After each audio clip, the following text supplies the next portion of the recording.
Hello, I'm Isaac Hayes III, founder and CEO of Fanbase. Listen to what I'm about to tell you. The window to invest in Fanbase is closing. We've raised over $10.6 million of our $17 million goal. That means there's room for less than 6,370 people to invest in Fanbase for the average amount. The minimum to invest in Fanbase right now is $399. That makes you an owner in Fanbase today. Go to startengine.com/fanbase to invest. Why? Because current social apps have taken advantage of users for far too long, with content suppression, shadow banning, harmful racist content, and no real tools for monetization and equity. Fanbase has over 1.4 million users and counting, allowing anyone to reach all their following and monetize their content from day one. Social media is the new TV, and whoever owns the apps that distribute that content have the opportunity to own potential billion-dollar companies. While big platforms with uncertain futures are failing to serve their users, Fanbase is stepping up to fill the gap. Don't wait until it's too late. Invest now, invest for yourself and your future. Go to startengine.com/fanbase and own the next generation of social media.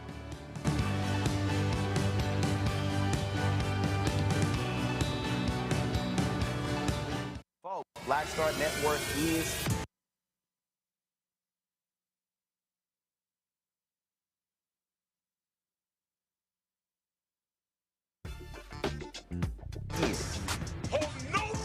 I'm real revolutionary right now. Support this man, Black Media. He makes sure that our stories are told. Thank you for being the voice of Black America, Roland. Stay black. I love y'all. All momentum we have now, we have to keep this going. The video looks phenomenal. See, this difference between Black Star Network and Black-owned media and something like CNN. You can't be Black-owned media and be scared. It's time to be smart. Bring your eyeballs home. You dig?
Folks, today's Thursday, March 20th, 2025, coming up on Roland Martin Unfiltered, streaming live on the Black Star Network. The twice-impeached, criminally convicted felon-in-chief Donald the Con Trump signed an executive order today calling for the shutdown of the U.S. Department of Education. His signature doesn't mean much since abolishing a federal agency requires an act of Congress. But it certainly has ramifications, and we'll talk about those. North Carolina's intermediate level appeals court will hear arguments about the still unsettled November election for a state Supreme Court seat. The Republican lost, and he simply can't accept the fact that Democrat Allison Riggs won. Pollster Terrance Woodbury will be joining us talking about his strategy's latest data on what happened during the 2024 election when it came to black voters. Louisiana activist Gary Chambers will join us to talk about the proposed constitutional amendments regarding courts, taxes, juvenile treatments in the criminal justice system, and elections for judges appearing on the March 29th ballot. MAGA wants to really control things in Louisiana. Plus, another historic March Madness win for an HBCU, this time the Southern University women's basketball team, winning their first ever tournament game. Folks, it's a lot to break down, and it's time to bring the funk on Roland Martin Unfiltered. On the Black Star Network, let's go. He's got it. Whatever the miss, he's on it. Whatever it is, he's got the scoop, the fact, the find. And when it breaks, he's right on time and it's rolling. Best believe he's knowing. Putting it down from sports to news to politics. With entertainment just for kicks, he's rolling. It's on go, roll, roll, y'all. It's Roland Martin, yeah. Rolling with Roland now. He's funk, he's fresh, he's real, the best, you know he's Roland Martin now.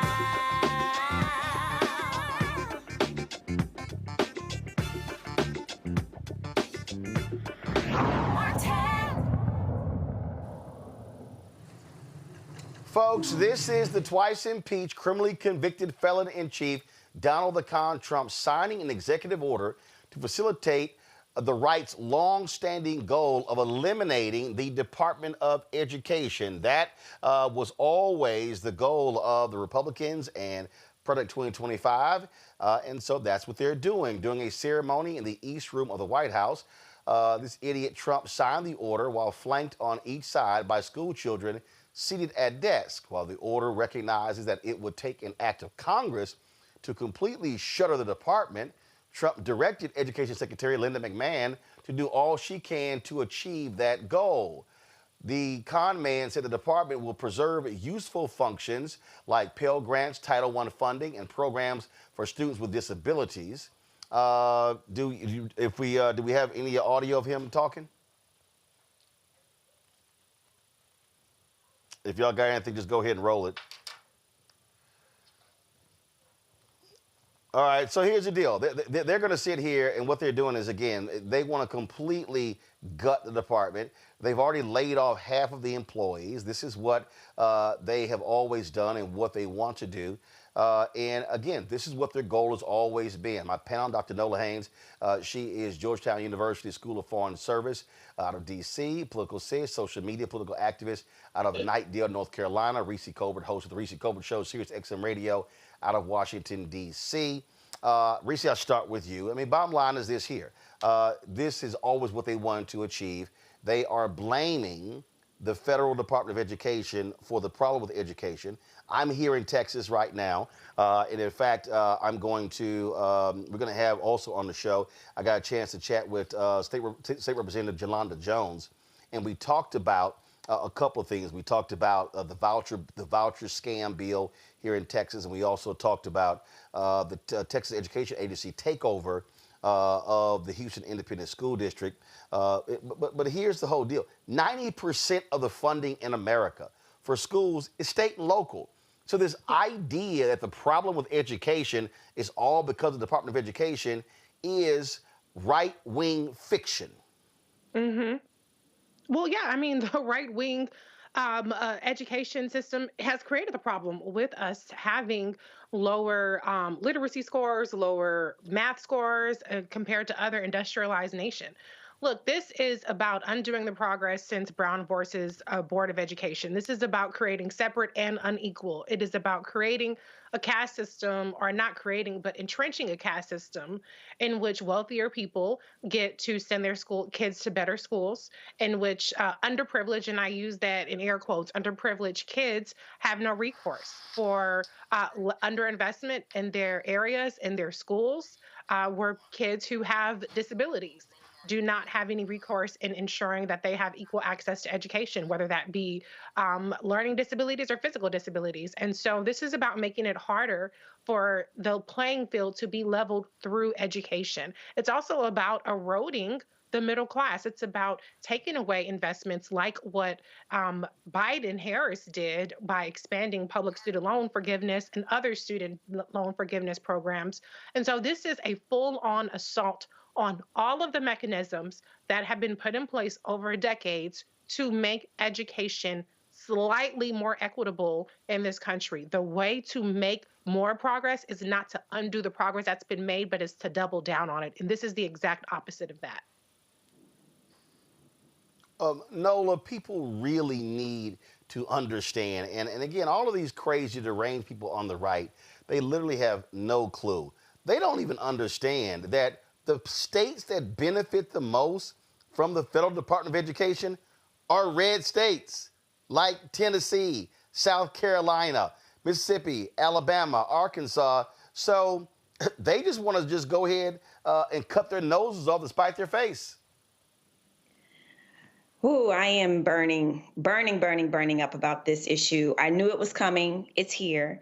You know, as an educator, this is definitely something that my chats have been going off about all day. But I've been thinking a lot about this in that same context, Roland, but also in the context of politics. Last night I did a live and I had a question asked about what is a populist? What does populism mean? And what does it mean when people say that Donald Trump is a populist? Basically, at the end of the day, it benefits a populist, wannabe dictator, wannabe autocrat to have an uneducated permanent class. That benefits him. MSNBC did some interesting polling today around white voters. And to no one's shock, most of Trump supporters were white males who were uneducated. That shocks no one. And while more white women do not support Donald Trump, the ones that do have not received, at the very least, a four-year degree. So this is all part of the playbook. There's nothing new here. Donald Trump is not reinventing the wheel. And it's very easy to convince people that those coastal elites, those Northerners, and I can't tell you how many times I've been hearing that lately. I feel like I've been transported in some sort of time machine and we've gone backwards in time. Like people actually using terms like Yankees and Northerners. What? Where are we? But anyway, my point is they are genuinely convinced that education that we are the permanent enemy, and somehow that they are in on something, that they know something that we don't know, that they have the authentic information that we do not have. All part of a larger scheme. It's not a shock to no one, but it really is the populist autocratic dictator playbook. It benefits them to have a very undereducated base. And to Reese's points, absolutely, this is also about undoing everything that had anything to do with civil rights. Political sis, you're North Carolina, and the same thing. We talk about education, resources, oversight, the ability to be able to collect data. That's the other thing. They don't want to collect data. So when you talk about inequities, when you talk about the issues that we have, when you don't have the data, then you don't even know what the hell is going on. You don't even know how do you achieve parity, because they don't want that. They just sort of throw out these phrases. We're just going to send the money to the states. But these same states, these right-wingers, they don't want the data. They don't want to be able to know what the inequities are. And what we do know here in North Carolina, 1.6 billion of federal funding from the Department of Education comes here. And we know that affects kids for Title I, IDA, kids with disability. And we also know that the kids that are going to be affected the most by all of this is kids that live in rural areas. That is the data that we have right now.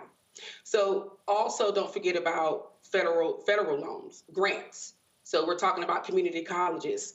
We're also talking about how this is going to impact teachers on a community college level, which I work at a community college. So I think I want to go back. I may be moving too far ahead, but when Chuck Schumer, what he did, this is why I say, with all due respect, let the motherfucker burn. That's how I look at it. Because we have said this is what's going to happen. It is going to impact us the most. But it seems like the only damn way that this country is going to pay attention is if this country falls a little.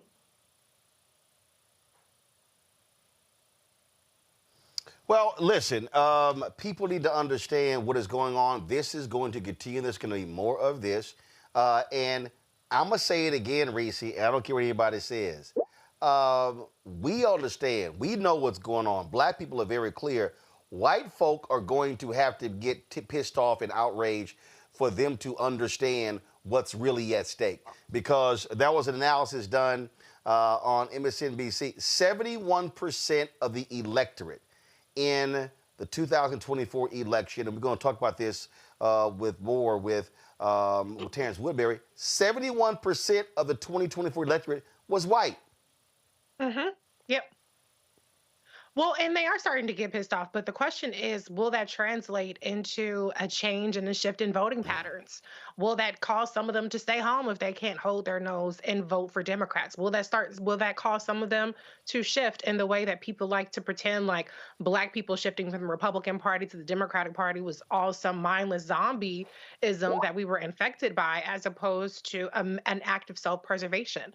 What the Republicans have shown, and I've said this many times, is that they are waging war on white people. Black people are the byproduct. We are the collateral damage of it. But this is really about redistributing wealth. It is about cutting off the ability to that ability to climb the ladder, the income ladder, the educational ladder, because it's more of them than there are of us. And this is going to impact states where we're not very well represented in. Black people ain't in but 6, 7, 18 places, okay? And we have a big ass country where there are not us in those spaces that are going to be harmed. As Political said, rural areas are going to be impacted. And yes, we know we have Black people in rural areas, but a lot of this country is rural and very, very white. The Appalachia is very, very white. And so when they realize that they have to stop selling our civil rights, meaning Black people and people of color civil rights and LGBTQ people civil rights, down the river so that they can feel like they have some more power and authority, when they realize that that bargain that they're making with the Republican Party is hurting them more than anything, maybe we'll see a change. And in the meantime, we got to buckle up and ride this as best as we can, like we always have. Political says you're seeing that in North Carolina. All these white folks who voted for Trump, what did he do when it came to additional hurricane relief? We're good. Same as in Georgia.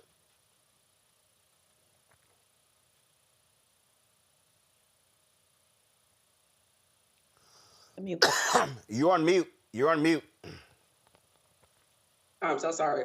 And he's ready to slash there you go. Funding now when it comes to hurricane funding. He's ready to slash that right now. I know our governor, Josh Stein, just signed a bill that is directing money towards hurricane victims because we're still suffering from that. But yeah, it's going to be a great impact. They do not see it yet. Some are seeing it, but like Reese said, it's a matter of how many people, how long is it going to take?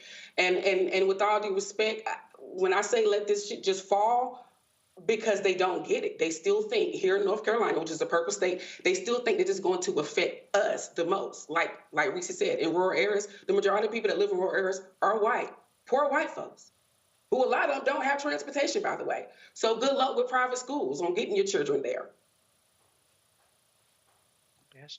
Well, folks need to understand you are seeing the destruction of civilized society. This is all about oligarchs. It's all about the rich. It's all about billionaires. It's all about white suburban communities, and folks had better understand that as best as they can. Got to go to break. We come back. We'll talk more about how MAGA is destroying America.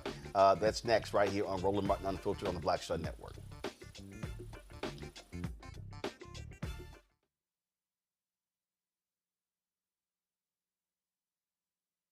We begin tonight with the people who are really running the country right now. Now, Trump is often wrong and misleading about a lot of things, but especially about history. Donald Trump falling in line with President Elon Musk. In the wake of the unsettling news that MSNBC has canceled Joy Ann Reid's primetime show, The Readout, Roland Martin and the Black Star Network would like to extend an invitation to all of the fans of Joy Ann Reid's MSNBC show to join us every night to watch Roland Martin Unfiltered, streaming on the Black Star Network for news, discussion of the issues that matter to you, and the latest updates on the twice-impeached, criminally convicted felon-in-chief Donald Trump and his unprecedented assault on democracy, as well as co-president Elon Musk's takeover of the federal government. The Black Star Network stands with Joy Ann Reid and all folks who understand the power of black voices in media. We must come together and never forget that information is power.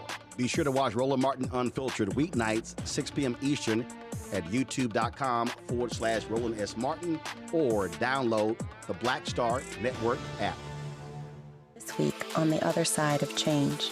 We're digging into the immigration crisis that's happening here right now. It can impact each and every one of us. We're going to break down the topic of this constitutional crisis that is being led by the Trump administration and what you, as ordinary citizens, can do to speak up and speak out to fight back. This is The Other Side of Change, only on the Black Star Network.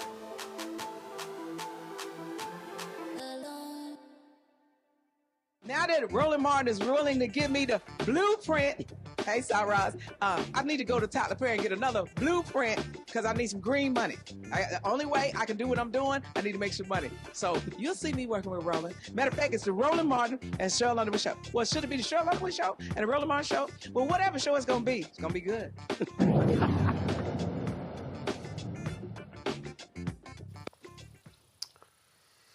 So, folks, I'm here in Texas. Yesterday, I was in Austin, the state capitol, where there was a conversation on the floor regarding the issue of DEI. Now, let's be clear. When MAGA talks about DEI, we know it's a dog whistle. They mean black. The discussion is taking place nationally with the idiots in Washington, D.C., but you're seeing it happen on the state level, the county level, the city level as well. One of the truly dumbest individuals in the Texas State House is Brian Harrison. This white nationalist, his mission is to remove all diversity, equity, and inclusion funding across Texas agencies.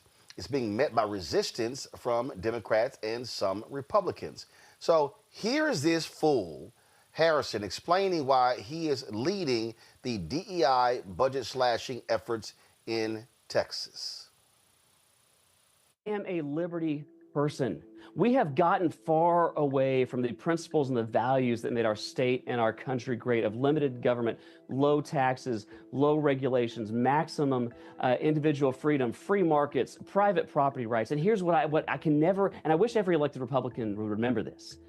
As government expands, liberty shrinks. My name is Brian Harrison. I'm really proud to represent hundreds of thousands of Texans in the Texas House of Representatives, a position that I've held for about 3 years, ever since I returned home to my home state of native Texas, where I grew up, right on the heels of serving President Trump. I was in his administration for the first term. So when I came home to Texas and ran for office here and got elected, I was in absolute shock to learn that the state of Texas not only still has DEI, but that we are funding DEI programs to the tune of billions of dollars. You know, when I got elected, I was excited to lock arms with all these elected Republicans in Texas, because I believed every elected Republican in Texas was fighting as hard for freedom and liberty as those of us in the Trump administration were. And I was shocked to learn that while we have a reputation for freedom and liberty, in many ways, we're just coasting on that reputation. I said, I'm not going to sit here. I'm not going to be silent, and I'm going to cut this off at the source. And I think the best way to do that is to starve it by cutting off all the funds that are going to DEI, because my constituents, they're already overtaxed. Many of them are being taxed out of their homes, and the last thing they want their hard-earned tax money going to pay for is woke Marxist facially discriminatory DEI policies. I think it violates the plain language of Title VI and Title VII of the 1964 Civil Rights Act. And depending on how these various DEI policies are being implemented, it is absolutely clear that it is illegal to discriminate against people on the basis of their race or on the basis of their gender. And some of these programs that I have uncovering, including... I'm sorry, I couldn't listen to more of that bullshit. Now, this is the individual. Remember when we played the video of the sister who was the chair of the Texas Water Development Board? Remember we played that video? Well, remember when she broke down in tears because she was being defended by a black state rep? Brian Harrison was the asshole who was questioning her. So just understand what we're dealing with here.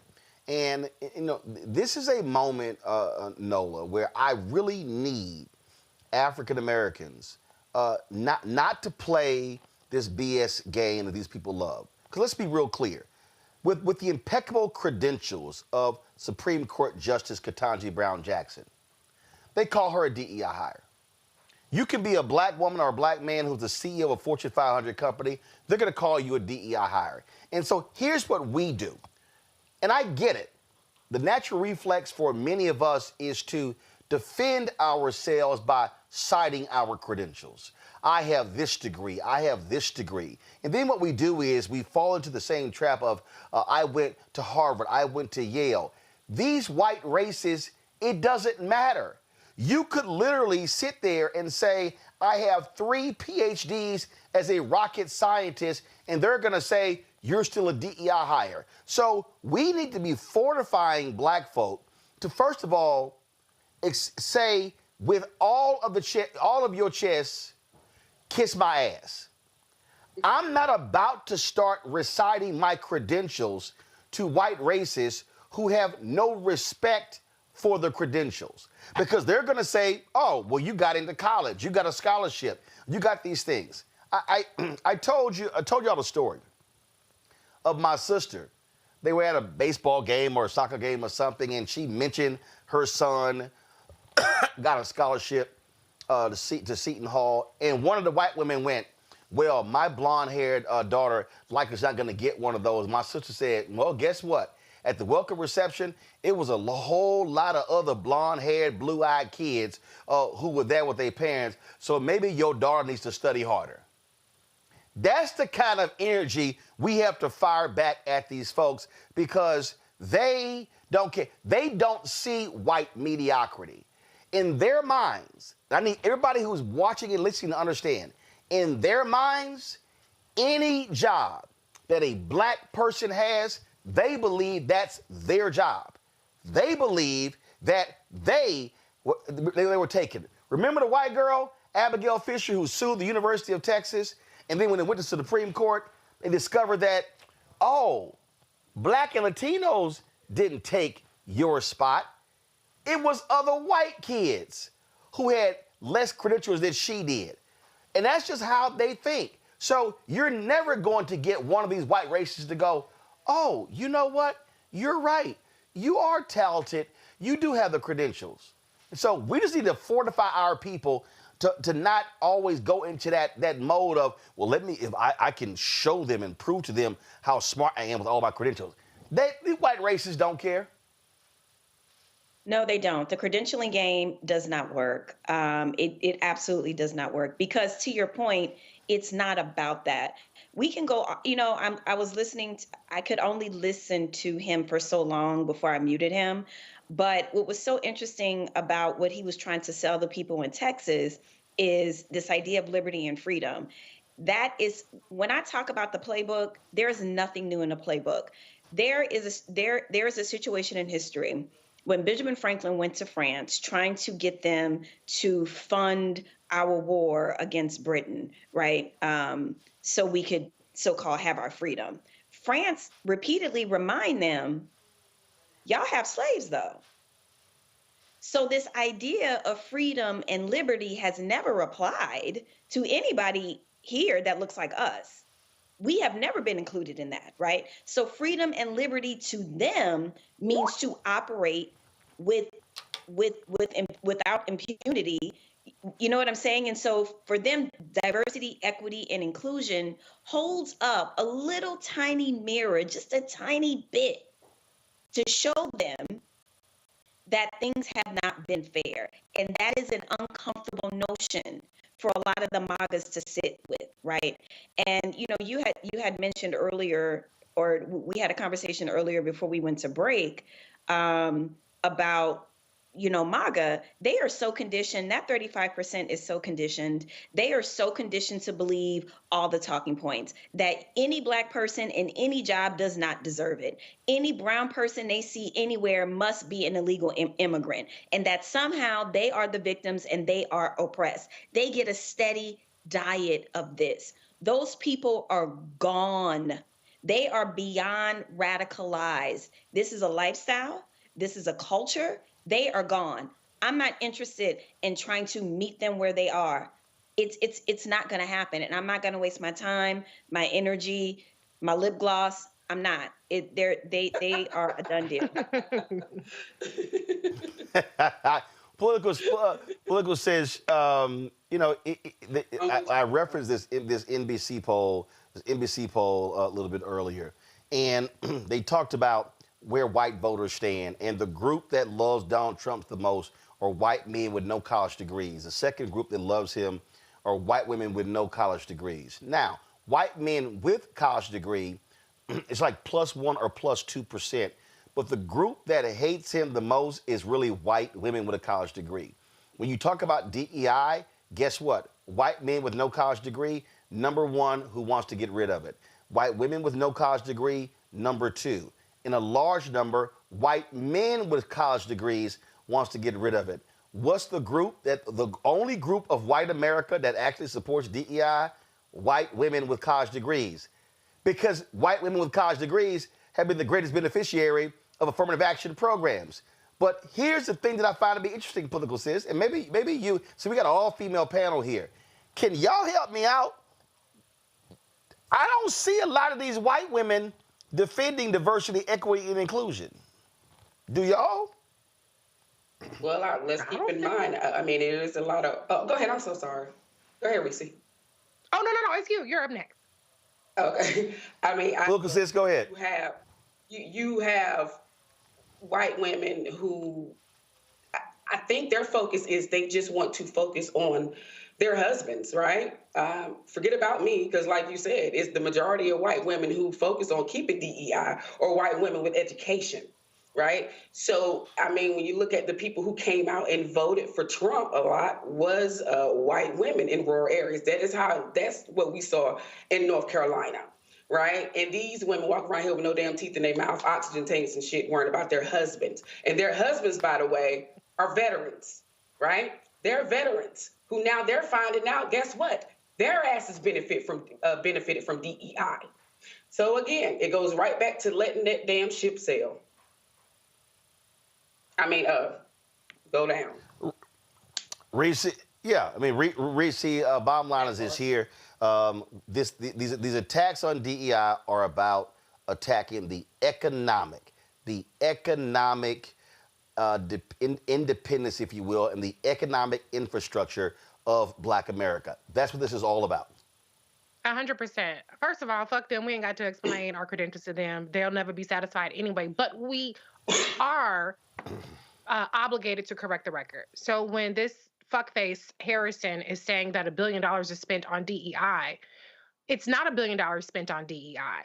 When there are contracts that have DEI provisions, which, by the way, as you pointed out, Roland, tend to go to white women, because white women are considered minorities, so women own businesses and things like that.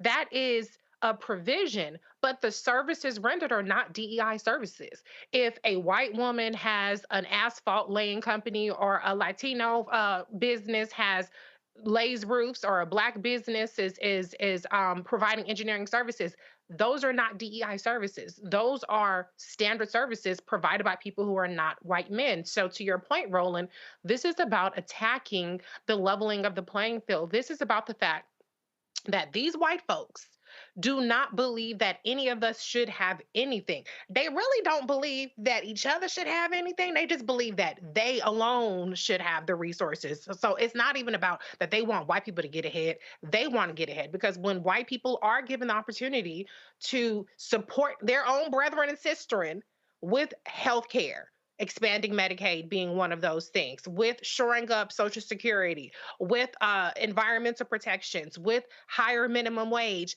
they still give their votes to Republicans. So it's not even just a matter of they don't want us to have anything, they want to keep everything for themselves. And I don't think that's a problem we can solve, but we can correct the record. Nola? It is an economic situation. And it's an economic situation. And it's also the fact of how dare we shouldn't be having this conversation. A Black man shouldn't have his own network. I shouldn't have my PhD. Reese shouldn't have her own show. Politics Sis shouldn't be here. It is this correction of a record that they believe that they have been aggrieved probably since the Civil War.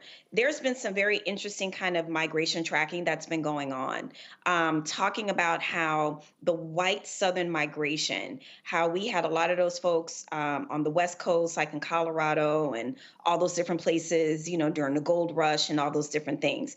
And so how you have a lot of those sentiments that didn't creep northern, but they crept more westward, and how we are having a resurgence of this kind of, we got to get the South back kind of mentality. And then you have these people that are kind of like spread all throughout the country, and then also in the middle part of the country. And it's this resurgence of whiteness that goes all the way back to civil rights days, where a bulk of them truly believe that we still belong in chains. So dismantling diversity, equity, and inclusion, dismantling critical race theory, weaponizing wokeism has everything to do with what that congressperson was talking about in Texas about their concept of freedom and liberty. So to say that it's an economic argument, absolutely it's an economic argument in that they blame us for getting our freedom and messing up their cotton, messing up their generational wealth. So how dare we want to equal or level the playing field on in any regard, because they don't believe that we're supposed to be here at all anyway in the first place. Well, folks, we often talk about we often talk about the results of voting or not voting. And we show this over and over and over again. And when we talk about what's happening in the nation's capital, Black turnout actually went down. There were people who decided to stay at home. We talked about that story in the New York Times where they talked to a 39-year-old Black woman in Milwaukee, battleground state, who said, well, I thought Trump was going to win, so therefore I just didn't vote. But now she's a teacher aide, now she's complaining. So of course they're shutting down the Department of Education, or trying to, which is going to impact her. But she actually chose not to vote because, well, she just thought that he was going to win. Louisiana, same thing. Significant number of Black people, a massive Black population in Louisiana. And a lot of those folks didn't vote. And that's how MAGA Governor Jeff Landry, who was previously Attorney General, that's how he won. So guess what? In 9 days, voters in Louisiana have another election. They're going to decide on 4 proposed constitutional amendments for the state constitution. The changes concern the courts, taxes, juvenile treatment in the criminal justice system, and elections for judges. Activist Gary Chambers joins us right now from Baton Rouge. Gary, glad to have you here. Before we walk through, again, these amendments, and we know what happens. This is what some call an off election. And so these things typically pass because there is absolute small turnout. Are you seeing any signs that Black people in Louisiana are waking the hell up? Well, thank you for being a part of this conversation. As always, Roland, you are elevate our voices here in Louisiana. But yes, I just finished a statewide tour with the Power Coalition going to Shreveport, Lake Charles, the river parishes, New Orleans, and my hometown of Baton Rouge to stimulate the conversation around these taxes, around this juvenile justice amendment that would allow more juveniles to be incarcerated as juveniles in the adult penitentiary. Not a single one of these policies is a benefit to the people of this state. And we have been moving the conversation to make sure that people knew about it. I hope that if a sleeper election gets 5 to 10% more people to show up that say no to all 4 of these amendments, that before the legislative session starts, that'll send a message to the governor and the legislature that these policies are not the direction that the people in this state desire to go in. And let's be clear, Jeff Landry wants to lock up more black people. And when he was Attorney General, didn't he want to release or make public the juvenile records of folks in it was only 2 counties, the largest 2 black counties in the 2 parishes, largest 2 black parishes in the state? Absolutely. There was a policy that he was pushing as Attorney General as well as governor. In his first special session, he already made it, passed laws and signed into law more policies that would allow juveniles to go from juvenile penitentiaries to adult facilities. He is building more juvenile prisons as we speak. There's putting millions of dollars to the side to build juvenile detention facilities.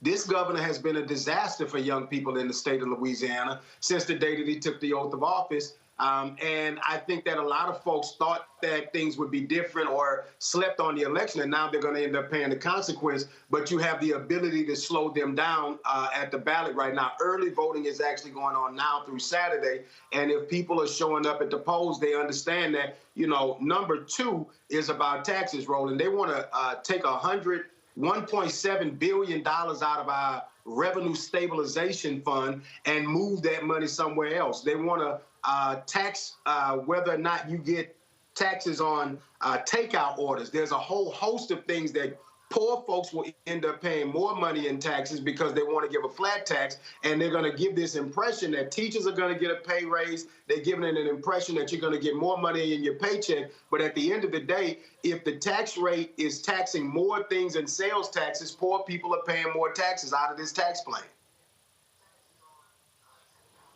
All right, so walk us through these 4, and from your point of view, how should voters, especially black voters, be voting on each one of these constitutional amendments? Just take us through 1 through 4. So number 1, Roland, is about out-of-state lawyers being able to be penalized by the judiciary system here in Louisiana, allowing the state Supreme Court here in Louisiana to penalize out-of-state lawyers. That would be a problem for people like Ben Crump and Lee Merritt if people decided they wanted to make bar complaints against them as they come in and fight on cases like the Ronald Green case and other cases for civil rights that folks have been involved with trying to bring justice in this state.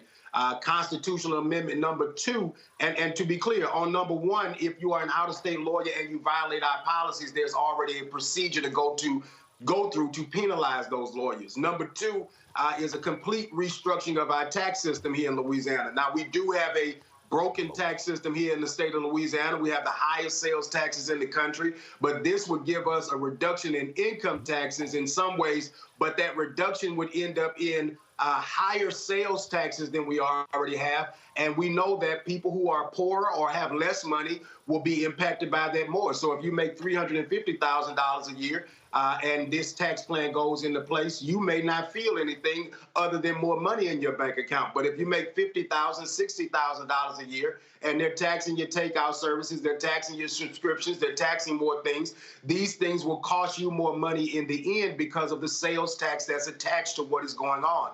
The other aspect of this is there's a myth in this plan where they're saying that teachers are going to get a pay raise. Well, the reality is it's a stipend that they're making permanent. It's not a raise or any extra money that teachers are going to get, but they're using that as a way to try to manipulate teachers into supporting this, when at the end of the day, they're moving protected funds into a different category in K through 12 education.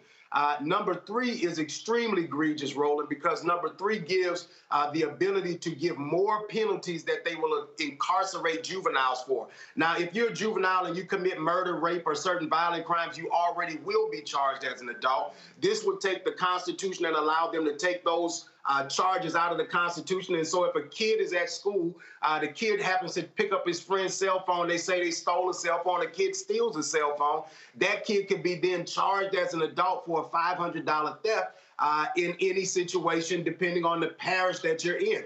And so looking at communities like where I'm from in Baton Rouge, you may have, in New Orleans, you may have somebody who's more progressive. But if you are in Ouachita Parish, if you are in Rapides Parish, if you are in Plaquemines Parish, Louisiana, those outcomes may be different for you when you encounter the judicial system, and those kids can end up in the Angola Penitentiary. And the 4th Constitutional Amendment gives the ability for races for judge to happen sooner if a vacancy happens on the judiciary. The reason that's a problem is a sleeper election just like this one would be able to elect judges when instead of putting them on the largest turnout election to come. So you got an election that just happened for a state senator here in Louisiana where 9.5% of the people in the district showed up to vote in that election. Another district where 14% of the people showed up to vote in that election. There are people in power who want these low turnout elections because they get to determine who wins those races. That is not good for democracy. It is not good for the judiciary. It is not good for justice or the people of Louisiana, Roland.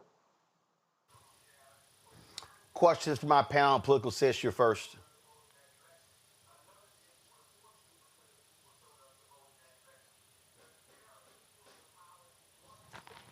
Political Sis, can you hear me? Okay, you're on mute. You got to remember to take your mic off mute. So you're on mute. There you go. Go ahead. Can you hear me, Gary? It's an honor to meet you. Yeah, we got you. 79% in reference to Amendment 3. 79% of juveniles in secure settings, meaning like a detention center, that is what they're black men, black young boys, versus 14% of white. And it's the same around the high percentage points when it comes to non-secure settings, like in the custodial settings. This is directed at young black boys. This is directed at young black boys. How can we get this message out to our black folks in Louisiana? And sorry about the mute button. Well, this is a part of the conversation for us. That's why we did these town halls all over the state. That's why we're glad Roland is here. I saw Sheriff Susan Hudson in New Orleans at the Super Sunday this last Sunday, talking to thousands of people in New Orleans about the need to get out and vote in this election. People are sounding the alarm that this is happening. We just need as many people around the country helping echo that so that people in this state pay attention to what's going on. We believe that this is a critical juncture for us as a community, as a state, because this is the opportunity to reject the policies that this legislature continues to try to jam down our throats. We know that this will target young black men. And listen, as somebody who was expelled in the 3rd grade, the 5th grade, the 6th grade, and the 7th grade, if it wasn't for a village who was there to surround me and support me, I would not be here. If these policies were in place in Louisiana when I was 12 years old, then I would have ended up deep in the justice system, and who knows where my life would have ended up. And so this is personal for me because I wasn't a good, rosy kid. I was one of the kids who got in trouble and got put out of school, who today is somebody better in my community because there was a village to love me. Thank you. Nola. Thank you, Gary. Thank you so much for doing this work. It's so important. And, you know, being born and raised in New Orleans, and especially under the Morial regime, I'm a political scientist today because I came up in that environment where people were active and engaged in politics. So my question to you, and I've been wanting to have this conversation with you for a very long time, is about demographic shift and change. As we've been having this conversation about why people have become disinterested in voting in Louisiana, which, again, growing up, my experience was so different. And every time I go home and I talk to friends and I see the neighborhood shift, you know, you see the changes. The 6th ward, the 7th ward don't look the way that it used to, you know. And you will hear people talk about Hurricane Katrina being this turning point, in that I know in my own family, a lot of people left, right? Because the city just completely just fell apart. We couldn't trust our politicians. Crime, escalated, all these different things. Is some of this what we are seeing, this kind of apathy regarding voting? Does it have something to do with demographic shift? Because I've really been trying to figure out, like, what was that major shift from the 80s to now? And I know that that's a big time span, but constantly, every time I go home, people will always talk about Katrina being a defining moment where a lot of Louisiana shifted and changed. And I'm just curious, would you agree or disagree with that? I think that is an interesting perspective. I definitely think that demographic shifts impact the culture of the vote at the time. It definitely impacts who's stimulating the conversation and how that moves.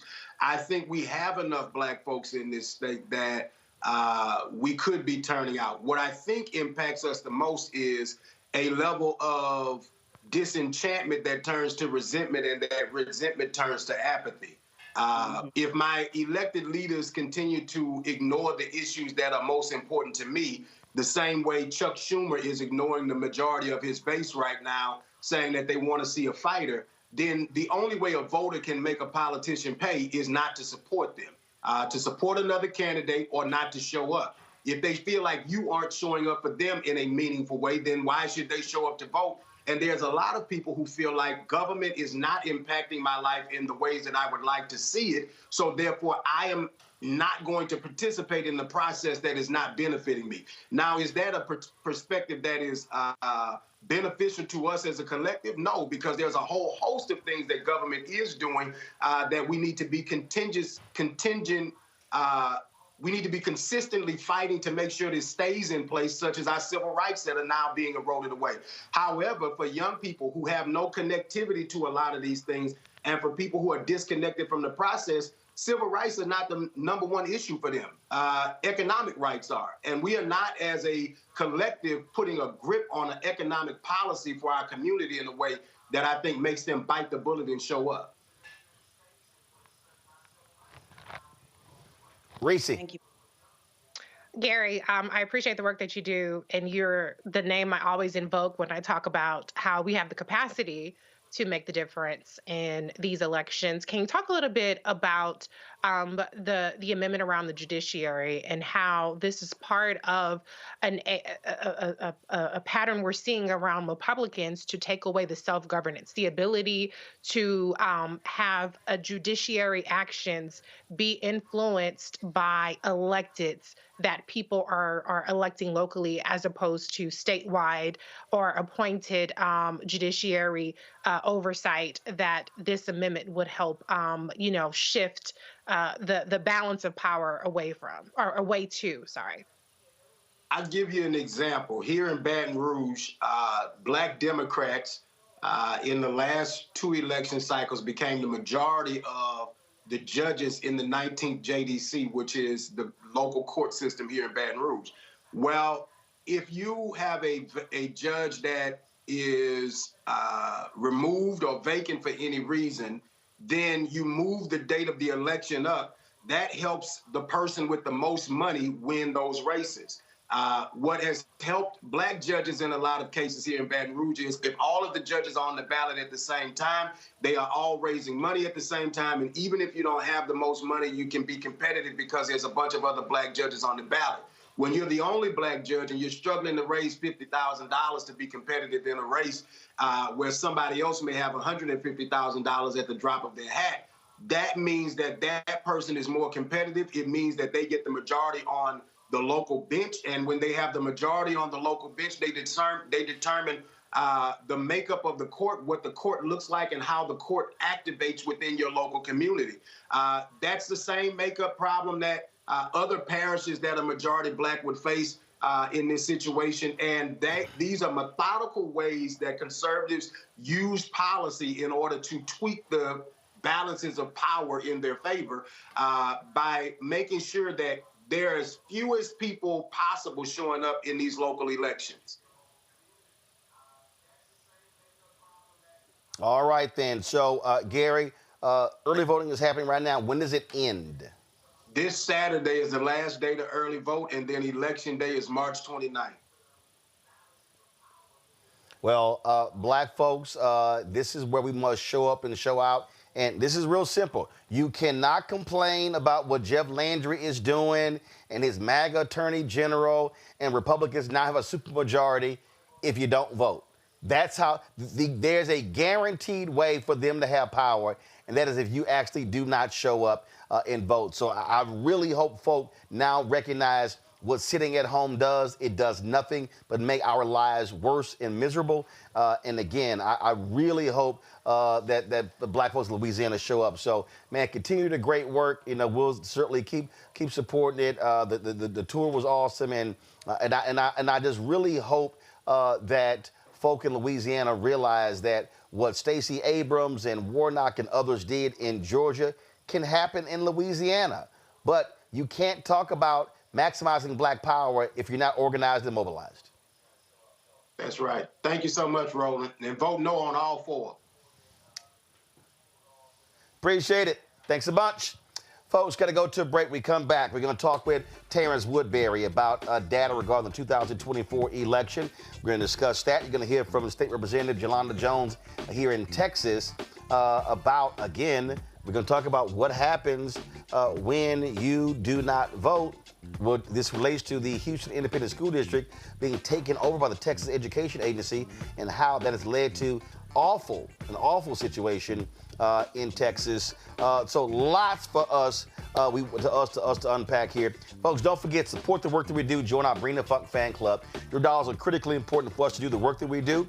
To join our Bring the Funk fan club, and remember, our goal is very simple: to get 20,000 of our fans contributing on average $50 each a year.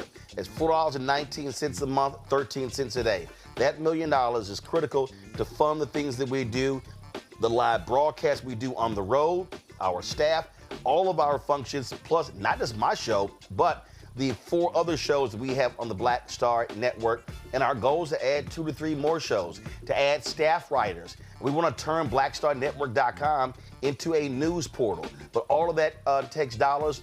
You don't have these ad agencies, Publicis, IPG, Group M, Horizon. They aren't sending dollars our way. And so we have to make this happen. We've had tremendous growth, starting with 157,000 YouTube subscribers on September 4, 2018. Today, 1.76 million, on our way to 2 million. And so we're making it happen, but your support is critical. So if you want to use Cash App, use the Stripe QR code. This is the QR code on the screen right now. If you're listening, go to blackstarnetwork.com. You want to use Stripe, you can use Stripe for Cash App, also for credit cards. Check and money orders, P.O. Box 57196, Washington, D.C., 20037-0196. PayPal, R. Martin Unfiltered. Venmo is RM Unfiltered. Zelle, Roland at RolandSMartin.com, Roland at RolandMartinUnfiltered.com. And a bunch of y'all have been telling me you've been getting your shirts and your sweatshirts. So y'all do me a favor, post on social media or send me an email, and then we'll show folks, we'll put it on the air. People rocking their Roland Martin Unfiltered swag. If y'all want to get your swag, go to rolandmartin.creator-spring.com. Get your FAFO 2025 shirt. Get your Don't Blame Me, I Voted for the Black Woman shirt. All of that, rolandmartin.creator-spring.com, or just go to blackstarnetwork.com. Back in a moment. Next on the Black Table with me, Greg Carr. We look at the history of emancipation around the world, including right here in the United States, the so-called end of slavery. Trust me, it's a history lesson that bears no resemblance to what you learned in school. Professor Chris Manjapra, author, scholar, amazing teacher, joins us to talk about his latest book, Black Ghost of Empire, The Death of Slavery and the Failure of Emancipation. He explains why the end of slavery was no end at all, but instead a collection of laws and policies designed to preserve the status quo of racial oppression. The real problem is that the problems that slavery invented have continued over time. And what reparations are really about is saying, how do we really transform society, right? And stop racial violence, which is so endemic. What we need to do about it on the next installment of The Black Table right here on the Black Star Network. This week on the other side of change.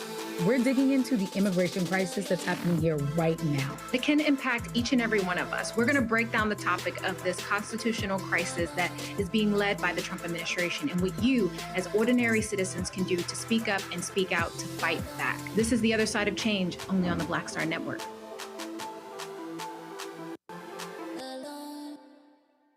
Hello, I'm Jamia Pugh. I am from Coatesville, Pennsylvania, just an hour right outside of Philadelphia. My name is Jasmine Pugh. I'm also from Coatesville, Pennsylvania. You are watching Roland Martin Unfiltered. Stay right here.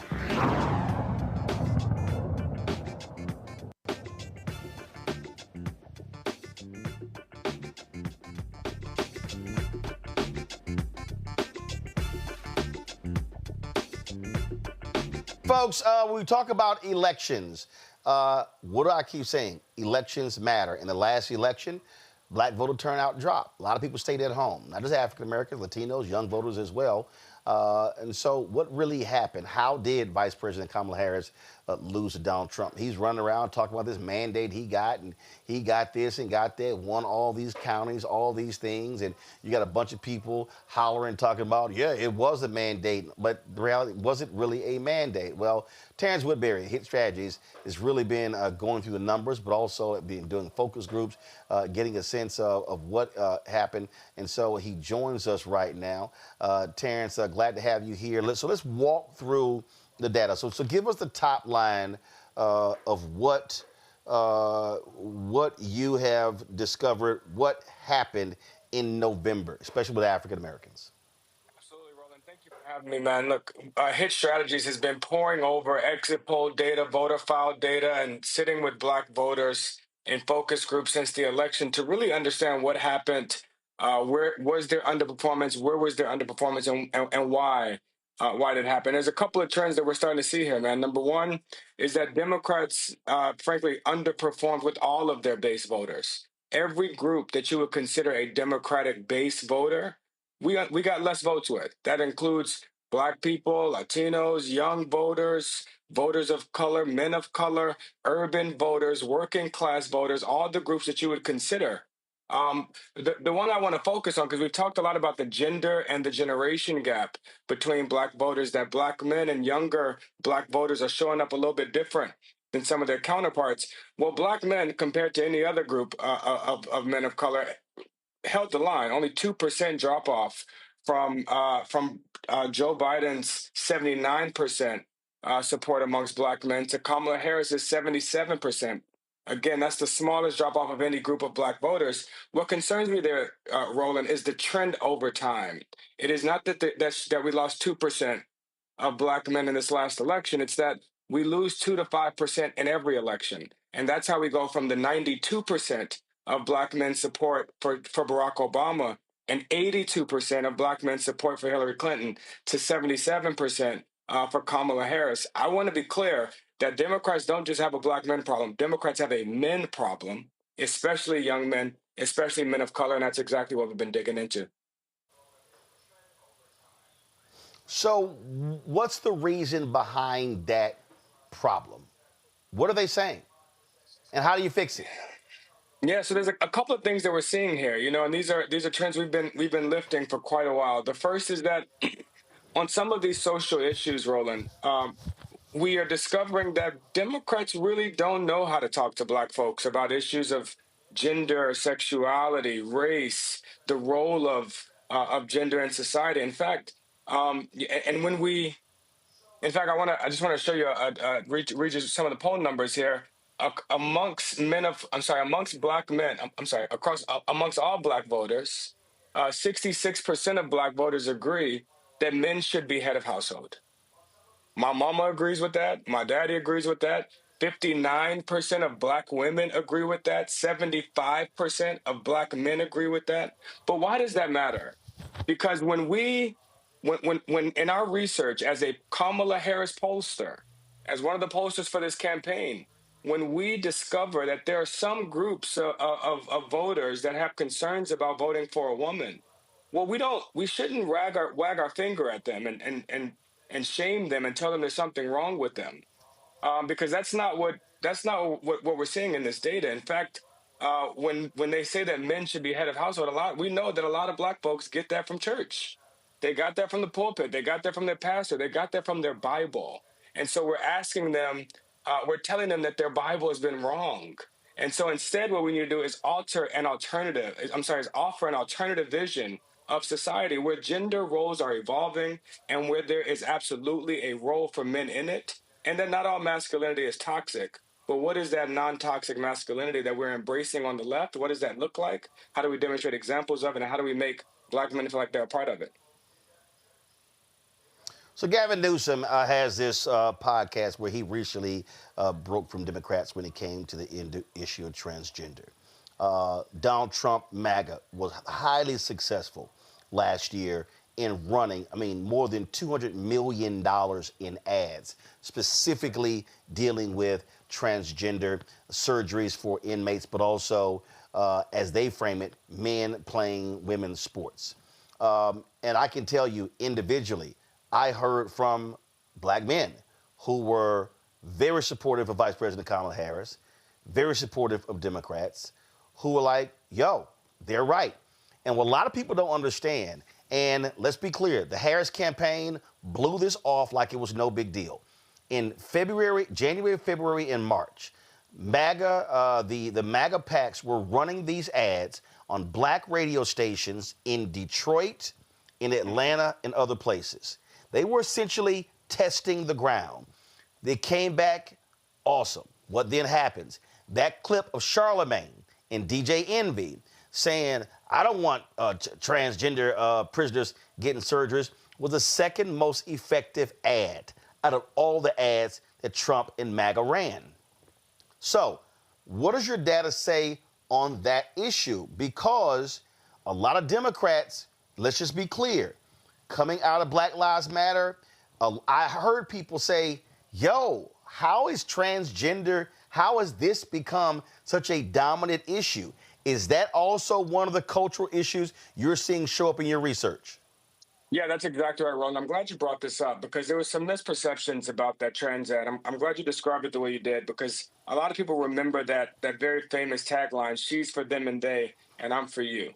But what they often forget there is that it wasn't just about trans folks. It was about using tax dollars to pay for trans surgeries. And what we're seeing in our data is that the zero-sum politics that really does represent Donald Trump, that for you to get, that for other people to get more, you have to get less. Well, we're seeing that in our data. In fact, 59% of black voters believe that the gains of the LGBTQ community come at the expense of the black community. 59%.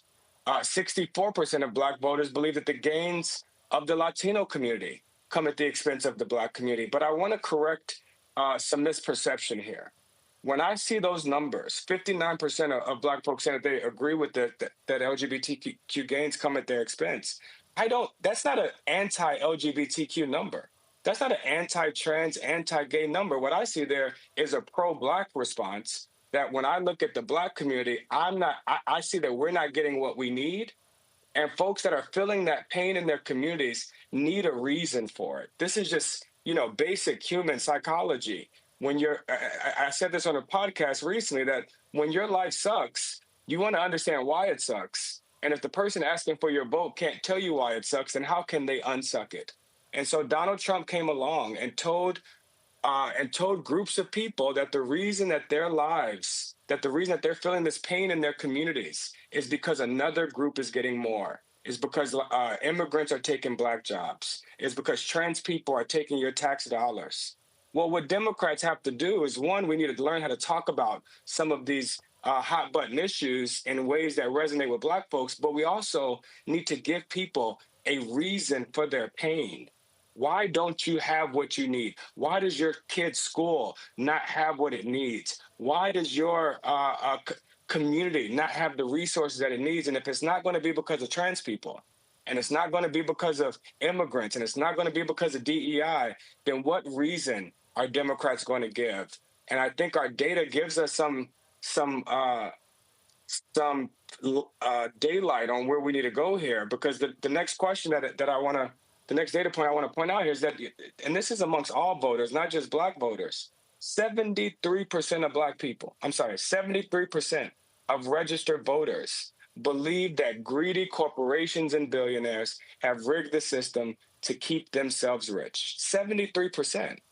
And so while the MAGA and Trump are telling communities of color and immigrant communities and LGBTQ communities that all of their problems are because of other people, at the same time that he's giving the keys of the kingdom to Elon Musk, the richest man in the world, at the same time that Donald Trump's cabinet is the wealthiest cabinet in the history of America, worth over $700 billion inside of Donald Trump's cabinet, if you include Elon's $400 billion, which has dropped rapidly due to some of the protests of the communities we're talking about.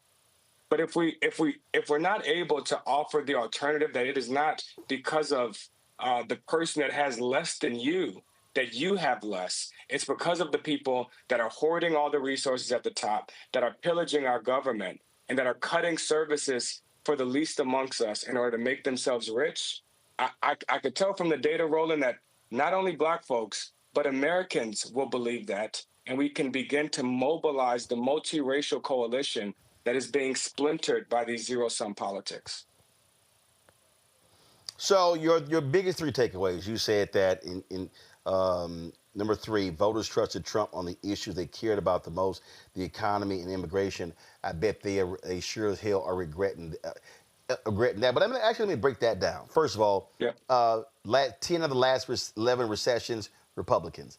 The Republicans have messaged their way into getting people to believe they're great for the economy. No, they're great for major corporations and tax breaks. They're not great for the economy. And the reality is Biden-Harris is better. They were just horrible at the great things that they actually did. Even on immigration, Biden was even right now, Biden was deporting more people every week than Trump is. But here's the difference. Biden didn't have his Department of Homeland Security secretary out there playing dress up, doing photo ops, photo shoots in gear. She wearing every damn piece of swag they got in Homeland Security. What Donald Trump has done, and this is also tied to messaging, he has turned immigration, deportations into a television show. The Democrats, Biden-Harris, they did it quietly. And so this is one of those things, it shows you that, wait a minute, Biden-Harris, you were deporting more people than Trump actually is. Hell, Trump fired, I forgot which department, because they weren't deporting fast enough. They were still behind. But the difference is they are showing it, they are messaging what they're doing, whereas Biden-Harris did not. Just talk about that, your assessment of that. That's exactly right, Roland. Democrats really have to get into the game of political theater. I've argued for a long time that our politics are post-policy. Americans agree with us on policy. Black folks agree with us on policy. Young people, people of color, men of color agree with us on policy, from gun control to immigration to not immigration. That's the only one. Immigration, and economy are the only ones that they don't agree with us. But on all of these issues, healthcare, student loans, gun control, climate, they agree with Democrats overwhelmingly on policy. We are losing them on the storytelling. And a part of that is because we're not lifting up the stories of the folks. Even at this moment, at this very moment, Donald Trump's approval rating today is higher than it was in his first term, higher amongst all voters, but even twice as high amongst black voters.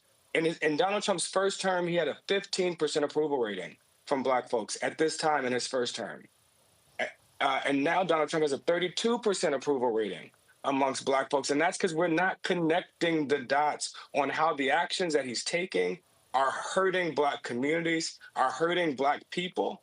And a lot of that does come with the showmanship. I want to read you a stat here that I believe represents where black folks would like to see the Democratic Party going. When we ask this question, which of the following statements is closest to your opinion? 22% of black folks believe that Democrats should keep their heads down and allow Donald Trump to fail and prove that he is incapable of governing. 22% believe that. 78% of Black folks, the overwhelming majority, almost 80%, that's like everybody that's almost everybody that you know. 80% believe that Democrats need to fight back as often and as visibly as possible. The visibly part. So basically, black people are saying, James Carville, you know what the hell you talking about. Yeah, that play dead shit is for the birds. Black people want to see less James Carville and more Representative Al Green and the courage that he showed when he stood face to face with Donald Trump and told him that he didn't have a mandate. You're number 2. You said Harris lost, but Dems did not get wiped out. Can you tell Stephen A. that? I mean, all these people are running around. Oh, my God, Dems got destroyed. They got crushed. And I'm like, no, they didn't. They literally almost won the House. And this is the problem when people act like the entire House is burning. It's actually not. It wasn't a mandate.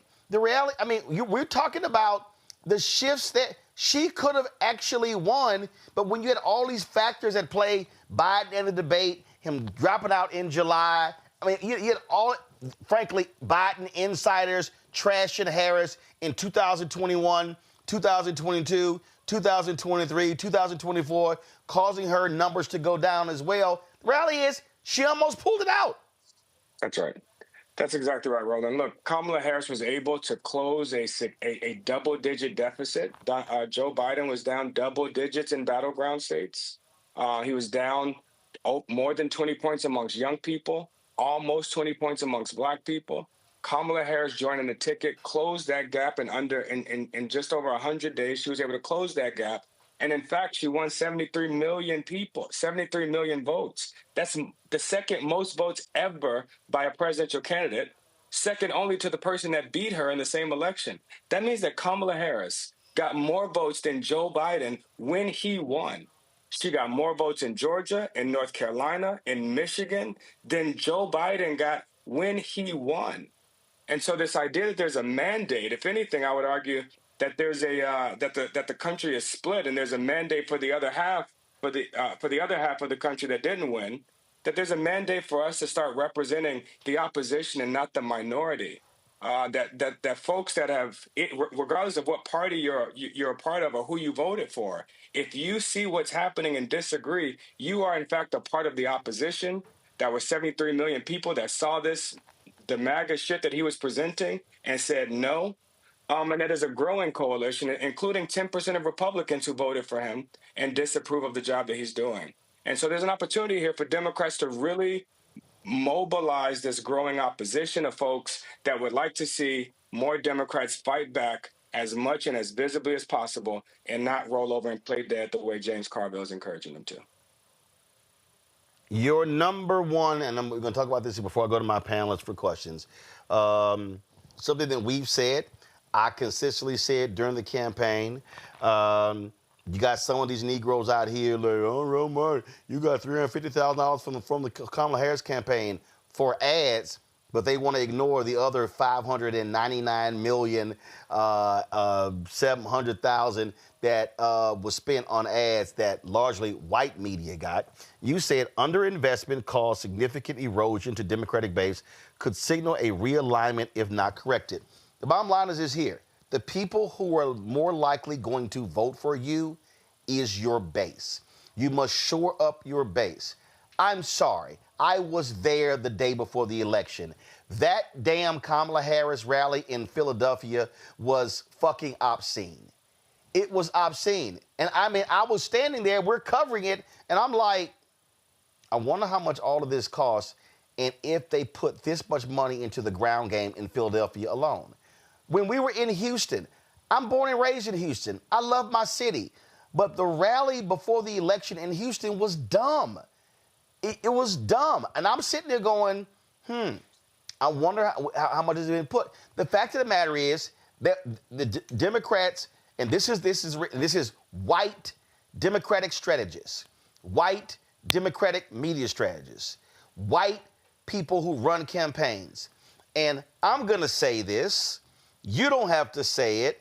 You don't have to nod your head. You don't do any of this, but I'm going to go ahead and say it. The reality is this here. Jen O'Malley Dillon, Initially, Anita Dunn, who got booted by Kamala, but she was with Joe's campaign. Later, Stephanie Cutter, David Plouffe. They were not listening to the black people on the campaign. They were not listening to the black staffers, the black pollsters, the black strategists who were trying to tell them. I talked to folks in Georgia who said they had a news conference in front of a John Lewis mural in Atlanta, and headquarters struck everything in the copy that mentioned John Lewis activism and protest. Well, why the hell are you even doing that? And so they spent money. They were yes, this is an appropriate word. They were niggardly with the money for black radio, black newspaper, because their whole deal was, oh, we got them. No, you didn't have them, okay? They made people like me jump through hoops to even get interviews, and this is why they keep losing. They are running a 1984 black strategy in 2025. You cannot show up at the NAACP Freedom Fund dinner. You cannot just drop in to some black churches in October and win. You have to be spending money in the year. If it's a November election, you got to be spending 12 months out. And you got to be educating, enlightening, informing. That's what you got to do. And that's literally what you're saying in number one. I mean, look, Roland, I'll go as far as to say we got to start spending right now. This is a part of the narrative that we are combating, and this is why what you're doing is so important, is that the right doesn't stop campaigning. Donald Trump is running, they are running Donald Trump ads on this program today. Right now, they are running Donald Trump ads today. I just saw, what was it, Texas Steel or something. And so, look, they are never going, they will continue communicating with our audience. The only reason Republicans have seen the increase that they have seen amongst black youth and amongst black men, the only reason, it's not because they changed their policies. It's not because they changed their message. They're not saying something different to black folks than they've been saying. The only reason they have doubled their support amongst young black voters and amongst black men is because they are spending money trying, and they didn't used to. And that is not unique to Donald Trump. That is up and down the ballot. We see candidates like Tom Tillis and Perdue and the Republican in Pennsylvania. I just forgot his name. But they've all increased their support amongst young black voters and amongst black men. And so, look, when you have a group of voters who have been, it's like a voter told me in a focus group, my hood ain't getting no better. Young black man told me in Pennsylvania, my hood ain't getting no better under Obama. It ain't getting no worse under Trump. So what have Kamala and Biden got to do with me? For voters like that, what we call it, hit rightfully cynical voters, those closest to the pain, that don't often feel our interventions, those voters actually don't like either party. They don't like Trump or Biden. They don't like Democrats or Republicans. And so what they are going with is the candidate that is offering to blow all of this shit up. This is why, Roland, we have seen this voter that confuses the hell out of Washington, and that's the Bernie Trump voters that voted for Bernie Sanders and are now voting for Donald Trump. Well, that's because they're voting for disruption. They want to break a system that has failed them, and Democrats spend too much time defending it. Questions from panel. Reese, you're first. Terrance, it's always good to be with you. So much of what you said, I have been warning people about. But help me reconcile this, because, your data talks about the issues that are most important to Black people. And the discussion you and Roland had was around cultural issues, things that Democrats themselves did not focus on. I didn't see Kamala Harris run pro-trans ads, pro-LGBTQ ads. I saw her running ads around her economic policy, around her being tough on immigration and things like that. And so how much of it over the arc of your research during the campaign and after are perceptions driven by the Republicans really owning the narrative on what Democrats are talking about, as opposed to Democrats owning the narrative on what their policies are and what their emphasis is on? That's exactly right. Look, but before you answer that, Terrance, before you answer that, I'm going to throw in one more thing. She wasn't running those ads, but what the campaign failed to do, they actually failed to respond. The campaign literally said, Quentin Folks, the number two, that they believe that the transgender commercials were having no impact. And we were like, what in the hell are y'all talking about? I'm like, guys, they were running 8 to 12 in every football game.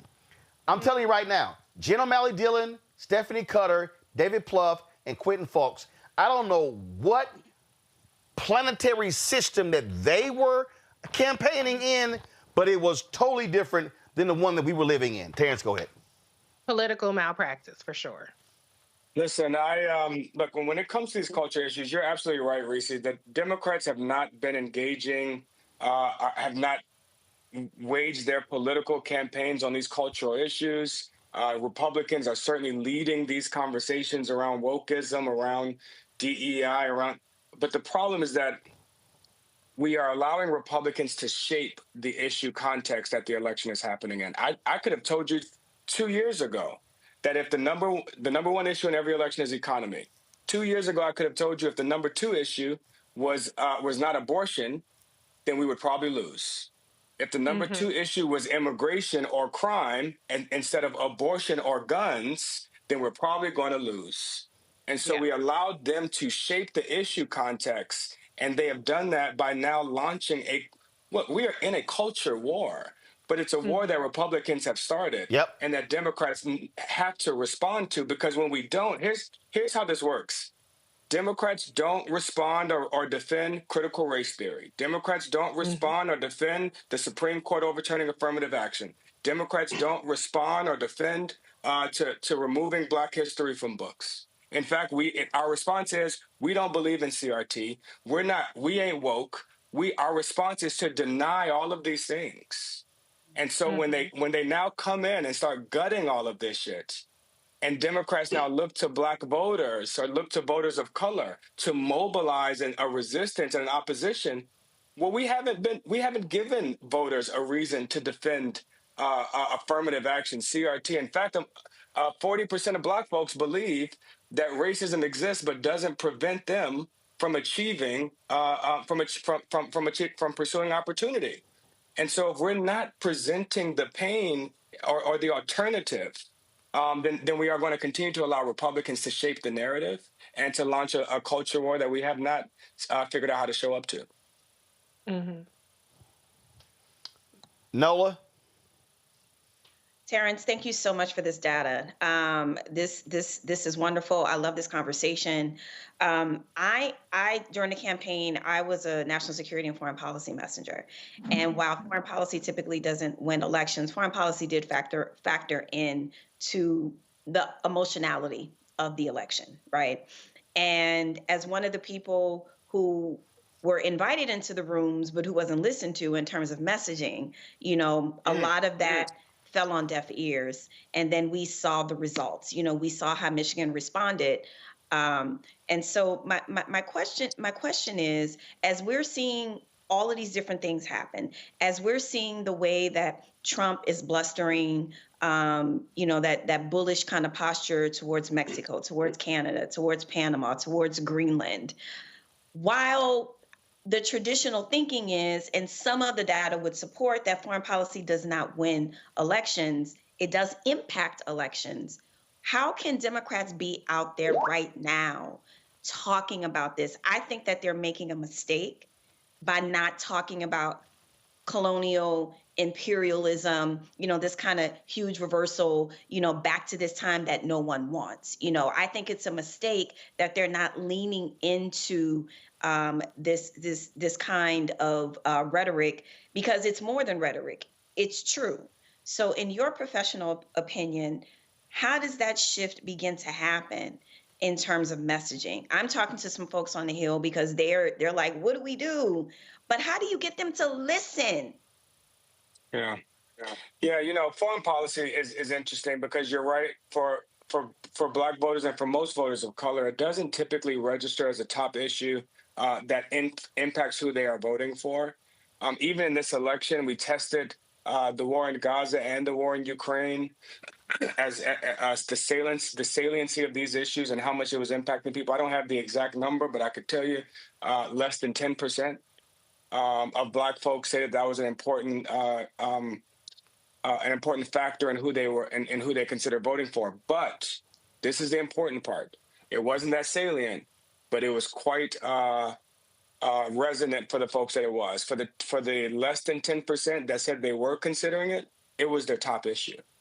Mm-hmm. Right. And so for those young folks and those voters of color and those folks in Michigan, while they didn't represent a large part of the constituency, it was the most important thing to them. And many of them felt like they didn't get the response that they needed from the Democratic Party.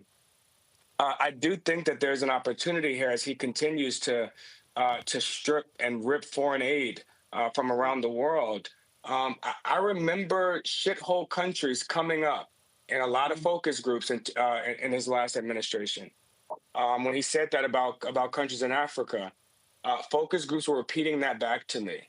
Well, unfortunately, I haven't heard anybody bringing up the fact that Elon Musk is in South Africa trying to return back to apartheid, and that Donald Trump is offering white Afrikaners to be refugees in America, that we are withholding funding from countries across Africa. And frankly, that a lot of that funding, while it does benefit those countries and they need that aid, it is also to keep us safe. Look, guys, measles and AIDS and pandemic, these things don't have country borders.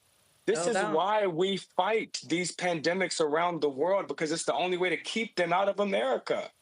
Mm-hmm. It's to fight them there before they get here. And so we have not, Democrats have a lot to respond to right now. This is a part of the muzzle velocity of the Republican strategy, of the MAGA strategy.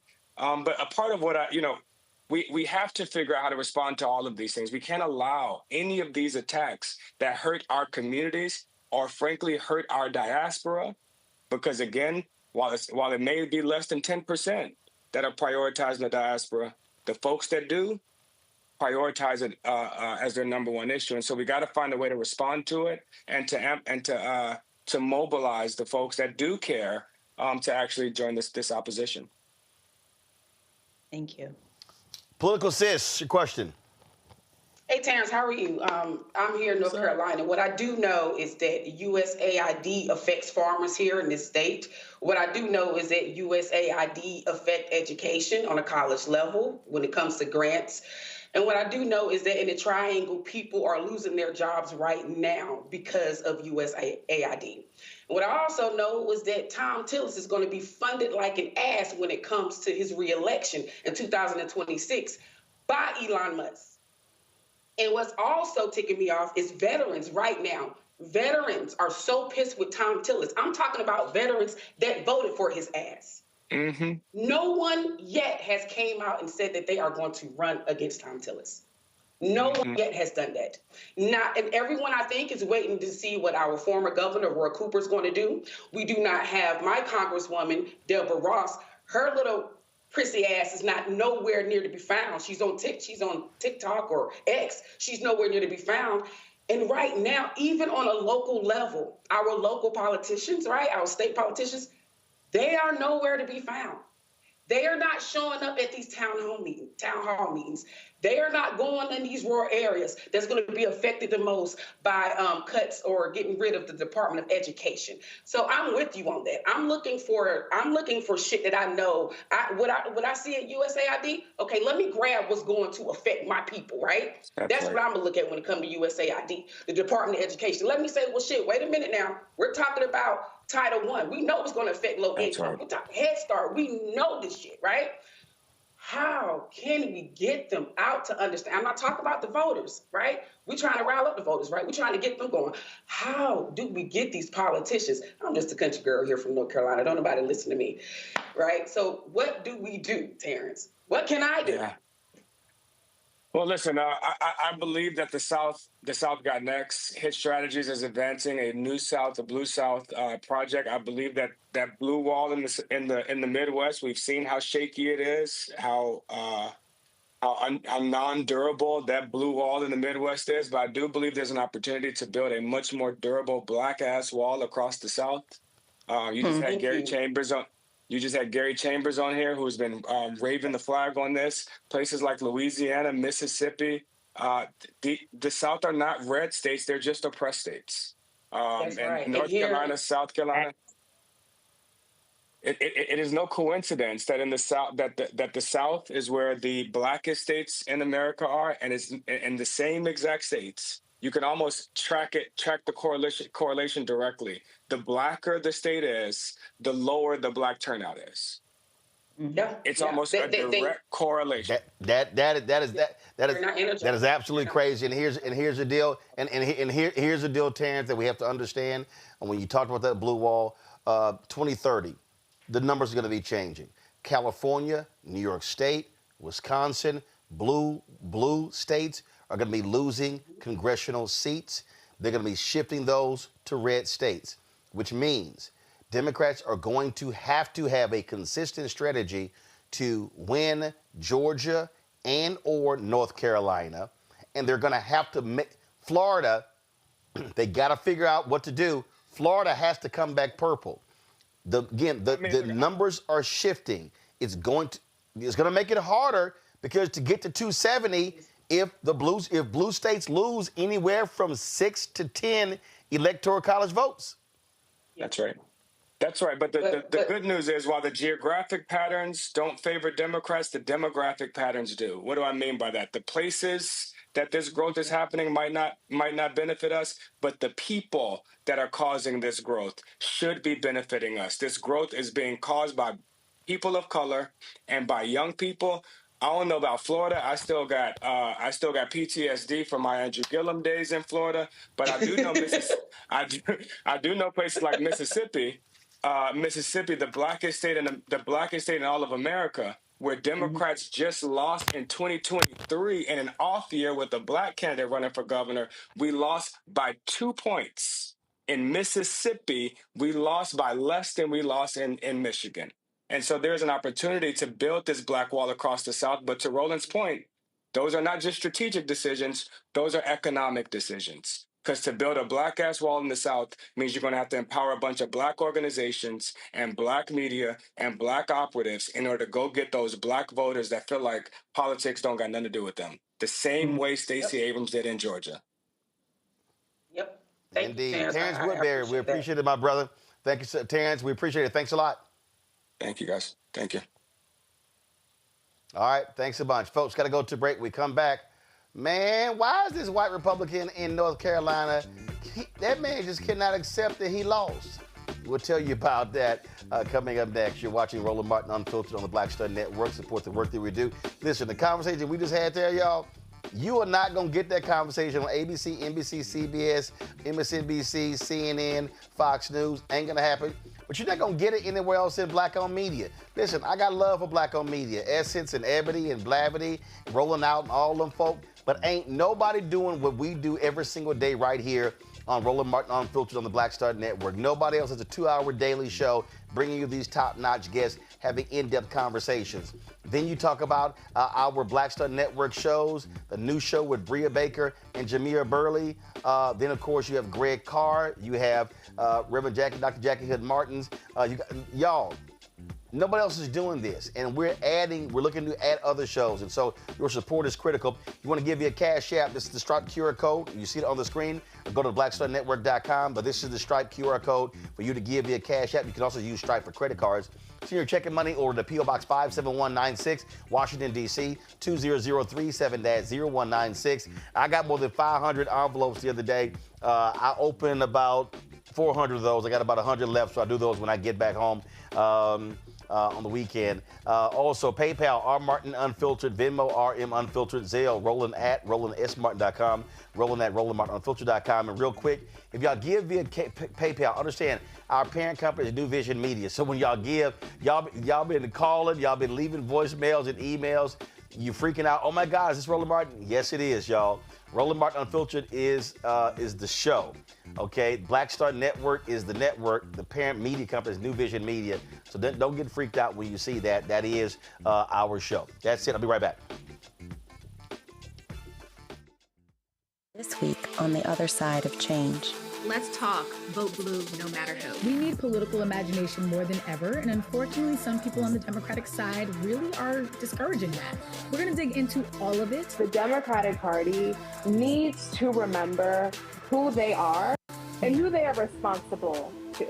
This is On the Other Side of Change, only on the Black Star Network. Next on the Black Table with me, Greg Carr. We look at the history of emancipation around the world, including right here in the United States, the so-called end of slavery. Trust me, it's a history lesson that bears no resemblance to what you learned in school. Professor Chris Manjapra, author, scholar, amazing teacher, joins us to talk about his latest book, Black Ghost of Empire, The Death of Slavery and the Failure of Emancipation. He explains why the end of slavery was no end at all, but instead a collection of laws and policies designed to preserve the status quo of racial oppression. The real problem is that the problems that slavery invented have continued over time. And what reparations are really about is saying, how do we really transform society, right? And stop racial violence, which is so endemic. What we need to do about it on the next installment of The Black Table, right here on the Black Star Network. How you doing? My name is Mark Carey, and you're watching Roland Martin Unfiltered. Deep into it, like pasteurized milk without the 2%. We getting deep. You want to turn that shit off? We're doing an interview, motherfucker.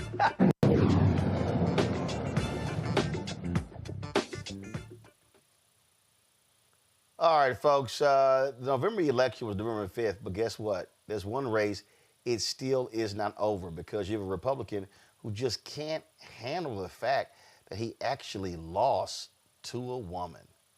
Yeah. Democratic incumbent Allison Riggs. She narrowly won her Supreme Court race by 734 votes.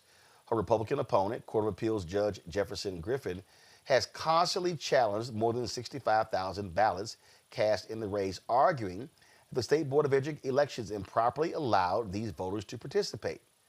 Y'all, the Court of Appeals will now hear the case on Friday and has drawn national criticism from those who argue it could set a precedent for challenging election results across the country. Griffin did not act alone. The North Carolina Republican Party has supported his efforts and has joined him as a plaintiff in the case. Many of Griffin's arguments for disqualifying voters closely resembles the North Carolina GOP's pre-election lawsuit that aimed to purge voters from the state's rolls. Now, here's the deal. The State Board of Elections has already said, sorry, dude, there's nothing here. And so he is desperate for a court to somehow agree with him. Political system, I'm going to start with you. Here's the deal. If Allison Riggs is named the winner, Democrats have a 5-2. They're down. They have 2 seats on the Supreme Court. Republicans have 5. Next year, Justice Anita Earl is the only African American on the court.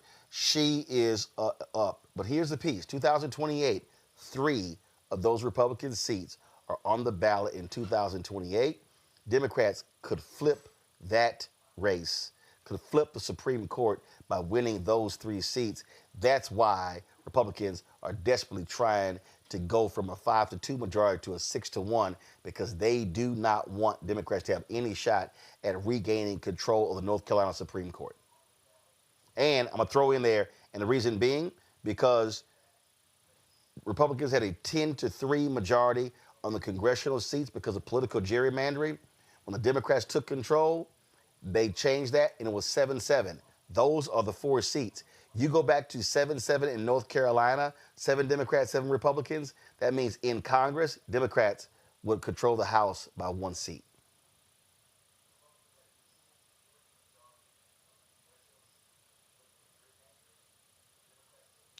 Political sis, you keep hitting that mute button. I don't know why you keep hitting the mute button, baby. We can't hear you. You can hear me now. I'm off. So over 500 million people. Now we can hear you. You about worse as Nola hitting that mute button. Can I finish? You being a lot nicer tonight, though. Can I finish? Can I get going, please? Because I'm trying to get going here. Nola, you knew I was going to mention you, Nola. You knew I was going to mention you. All right, political sis, go ahead. Go. Leave Nola alone. So over 5 million votes here. The counts, she won twice by 734 votes. He is trying to say that, well, it shouldn't be because of voter ID. People didn't use their voter IDs. Well, here in North Carolina, there's a form that you have to fill out if you don't have your license or ID. And after you fill that form out, of course, you have to swear. With the Board of Education, they look over those forms and make sure that they are legit. And that is what they did. So he's challenging over 65,000 votes only in heavy Democratic areas, okay? Heavy Democratic areas, overseas military ballots. He's also challenging, one vote that was challenged was the young lady from the Black Hawk incident, helicopter, the one that's dead, challenging her vote. He's also challenging Allison Riggs' parents' vote. So if this man wins, then North Carolina will not be the only state to do something like this. But we also need to keep in mind that he sits on the appellate courts, right? And this is where it's at right now. So you have 15 seats for the appellate court, and they go off on threes. Only 3 Democrats sit on that. Now, there are 2 people who gave to his election or to fight against Allison Riggs. They are not the ones who are going to be listening to the case. So that's good. That's fine. But if it makes it either way, it's going to make it to the Supreme Court. And if it gets to the Supreme Court, the Republicans that are in control are already talking about, or they already are saying that they're basically is going to give it to him. So this is extremely serious. But this is also another example of how these candidates, with all due respect to Allison Riggs, but these are facts, y'all need to come in neighborhoods. You need to come in Black communities and show your damn face. Because maybe, just maybe, if she would have done that, she wouldn't be just sitting at 734 votes. Reese, I just want people just to understand that this is a perfect example. Every vote matters. Sherry Beasley, when she was the Chief Justice of the North Carolina Supreme Court, Democrats had a 6-1 majority. She lost, so the white Republican who got mad that she was appointed Chief Justice ran against her. She lost by 401 votes. Republican won his seat. They could have had a 6-1 majority. It went to 4-3. Then the next election, it flipped, and then they took even further control. But she lost by 401 votes. I hope people understand Allison Riggs, 734. This is what we mean by every vote matters. Yeah. Yes. And can I say something, Reese, before you, if you don't mind? Can I say one more thing? She lost. Sherry Beasley. Let me explain something to y'all about Sherry Beasley. Beautiful sister. But she focused on rural areas. She did not come in the hood. And do you know that people had to pay for her signs? Who the hell living in the hood gonna pay for your signs? And they don't even know who the hell you are. So once again, every vote counts. And to be honest, those 2 elections, she could have won the first time. Just FYI, I'm sorry about that. Oh, no, I listened to you. Reese, go ahead. First, I don't have a problem with you, but with you jumping in. But to Political Sister's point, I definitely feel like it does go to show that, and to Terrance Woodbury's point, we just had a whole segment on this. The Democratic Party too often takes the base for granted, and they feel like that's the choir. I'm just preaching to the choir. I'm wasting my time going and engaging and having conversations with those people because they are already votes that I feel like I can bank. Not understanding that when you don't engage, then your voters who are being targeted by Republicans, by the opposition, to be more disillusioned and disengaged with the Democratic Party, stay home. So there's that part. But what this is evidence of is that Republicans defend their turf at all costs, and they will lie, cheat, and steal. They never concede. They will never just say, well, them's the rules. And so I guess I got to, take my lunch and go home. No, absolutely not. They are willing to do anything by all means to hold on to power and to steal elections. And I think what part of this is that even if in this case, he fails to get this seat, which he lost, I think what this probably tries to do is it tries to kind of erode Democrats' defense of not having voter ID. It makes Democrats then try to concede. I'm not saying this, I'm predicting, but Democrats are often so willing to concede ground on Republicans and buy into their pretext for why votes don't count by saying, all right, fine. So that we avoid this kind of battle next time over voter ID requirements, fine, have your voter ID. And then that's something that we're taking off the table. But you cannot capitulate to Republicans because there will always be some other loophole. There will always be some other law that they're willing to bend, break, and there will always be a quest for power that they will not concede to Democrats. There's no reason why Allison Riggs should not walk her ass to the courthouse, sitting there with her robe and be like, bitch, I'm here, okay? Because I tell you, that's what Republicans do. But at the end of the day, Democrats are going to believe in institutions, believe in the process, and that's why we're in the mess that we're in now, because Republicans don't give a damn about process, institutions, or norms, or laws. Nola, I talk about these Supreme Court races. They're important. I mean, look, you've got a Supreme Court race in Wisconsin taking place on April 1st. Folks, vote for Sarah Crawford. You've got Elon Musk pouring almost $10 million into that race because if the Democrat wins, if Crawford wins that open seat, Democrats will have a 5-2 majority on the Supreme Court. So if people are complaining about the U.S. Supreme Court, y'all, state Supreme Courts are also just as important, Noah. Yes. Oh, absolutely. Everything happens locally, and one of the things that I think a great deal about is, as we're talking about North Carolina, I remember canvassing in North Carolina. And in as much as I absolutely believe that Dems rely on the idea that the base is going to be with us no matter what. I think that they've been through this enough times to know that that's not necessarily the case. And so I'm starting to wonder, what is some of this hesitation about really engaging with Black voters? And I recall canvassing in North Carolina, and I was the only Black canvasser. And they gave me, a lot of kind of places to go that, we would call the hood. Literally there were like bullet holes like in people's houses and cars. I'm not kidding. And so I'm starting to wonder, okay, is it some sort of hybrid sort of situation where I'm starting to wonder if the party is actually scared to engage with its own base? And I'm just starting to think that more and more, because these elections are so close and they're so tight. And here you just have people just sitting right there. They're sitting right there. But they don't know what's going on. You're not engaging with them. Why is that? I think, in terms of the party, and I'll get to Wisconsin and Elon Musk and paying for different races.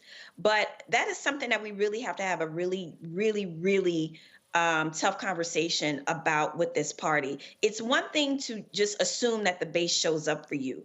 But in these kind of tight races like this, where things like this keep happening, it has to be more than that. And so I'm going to pivot towards Elon Musk and buying races.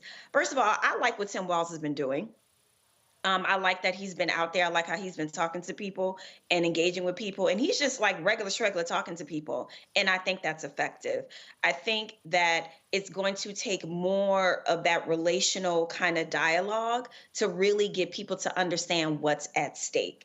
And the one good thing about Elon trying to buy this race is how negative the negative perceptions and the how negative his brand is right now. I think that will help, and people need to continue to lean into that. And we've talked about this until the cows came home, that Democrats really need to dig in. I know that they're still trying to find their way. They're still trying to find their messaging. But right now, when Elon's brand is so toxic, That's when you lean in. That's when you go for the kill. And that's when you remind people who he is and what he's trying to do. The rest of the world understands quite clearly because he's persona non grata in a lot of these places. We need to get on board with that too. Yeah. So folks, check this out. So,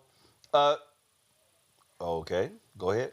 I just want to say, we cannot, to Nola's point, we cannot bitch and moan about how weak and punk ass the Democrats are. When we have multiple races, the Wisconsin Supreme Court state race, there are 2 special election races. Now, granted, those are very red districts, but we cannot continue to bitch and moan about Democrats being weak when we do not give them the power.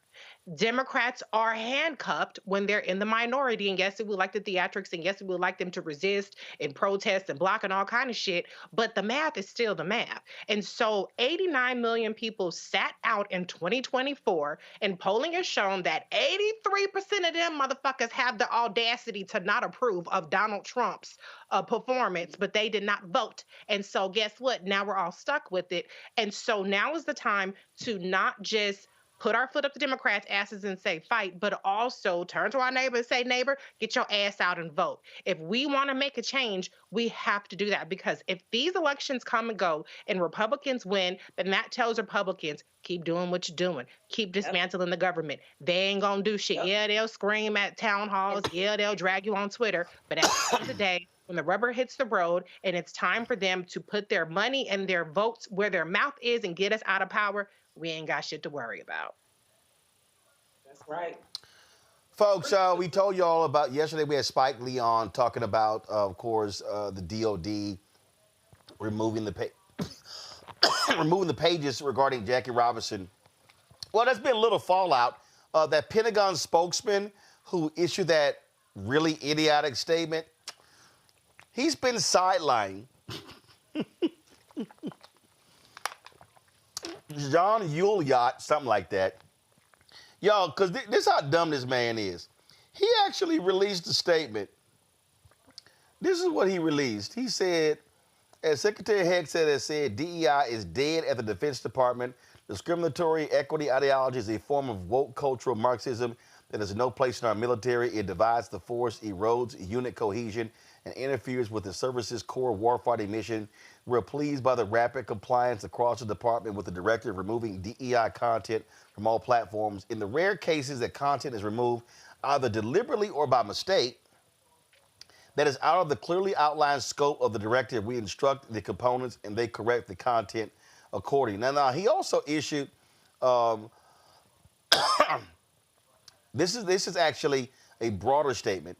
He said, everyone in the Defense Department loves Jackie Robinson, as well as the Navajo Code Talkers, the Tuskegee Airmen, the Marines at Iwo Jima, and so many others. We salute them for their strong and, in many cases, heroic service to our country, full stop. We do not view or highlight them through the prism of immutable characteristics such as race, ethnicity, or sex.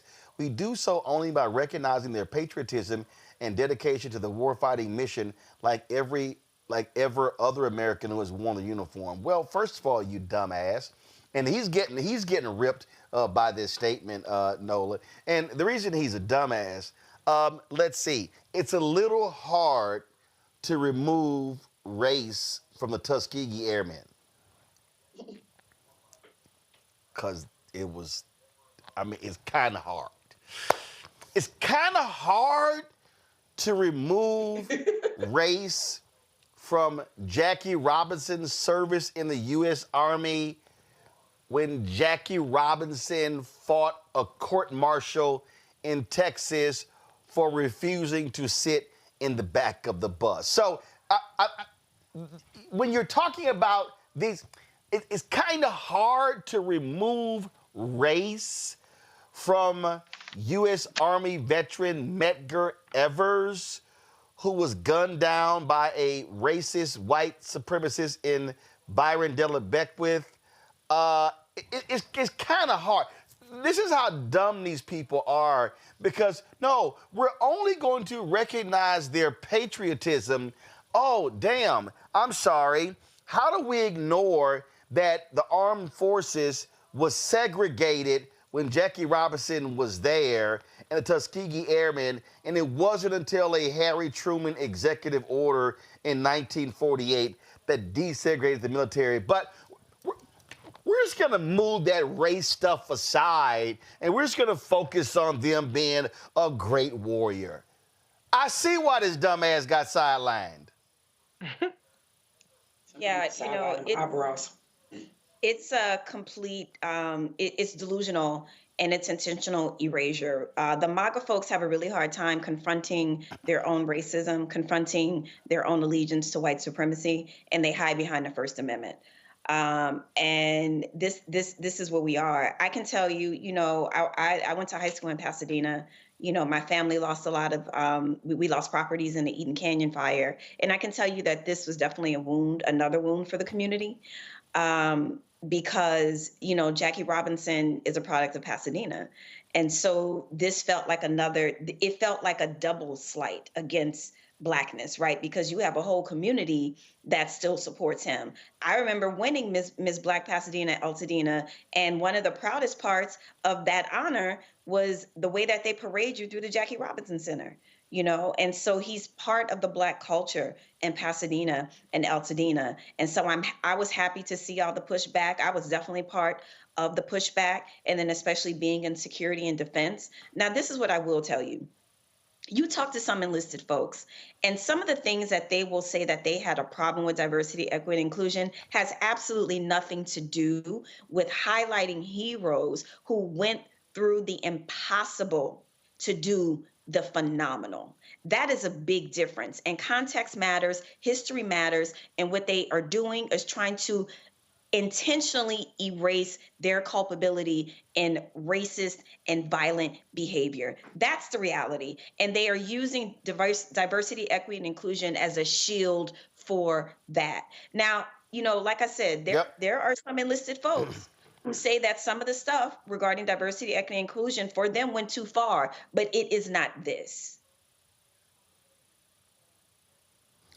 Political sis?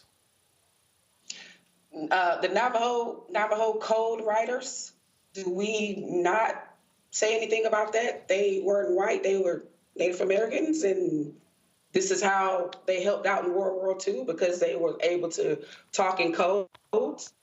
What about in Japan, the guy who put the flag up in Japan, Jimmy, I'll mess his name up. What about him? So there's no way you can escape race. I feel like they're offended because a lot of these people we're talking about, the majority of people that did so good under certain circumstances were people of color. So erasing that's something you can never erase. Black history is American history. And unfortunately, can somebody tell me what the hell is white history? Do they have history? No, they don't. I digress. Reese. Listen, the gaslighting is not going to work. It's funny how y'all want to be colorblind when it comes to our hero and the racism and abhorrent conditions that they overcame to be people of note. But when it comes to DEI and trying to make DEI the face of didn't earn it, all of a sudden you see our Black asses. All of a sudden you want to, it's color this and women this and, whatever else this. Get the hell out of here. If we can be the face of DEI when you want to say that we didn't earn it, then we can be the face of DEI when it's definitely earned it. And we can definitely get our just due for being Black people, specifically Jackie Robinson and the Tuskegee Airmen, or the 6 AAA too. They haven't gone around to that. That's I checked and erasing that history. Thank you, Tyler Perry. Then give us our props. But that's not what they're trying to do. This is a white nationalist, white supremacist administration who, if they can get away with it, and luckily that we're not allowing them to, will erase every single accomplishment that we have and try to make us the poster board of failure when it's really white men who are the primary face of failure in this country. Look at the Confederate War. Okay. So, folks, I was going to, and I'm so glad you brought the Confederate War up. So I was gonna play one of my interviews with Yolanda Jones. I'm gonna save that for tomorrow and Monday.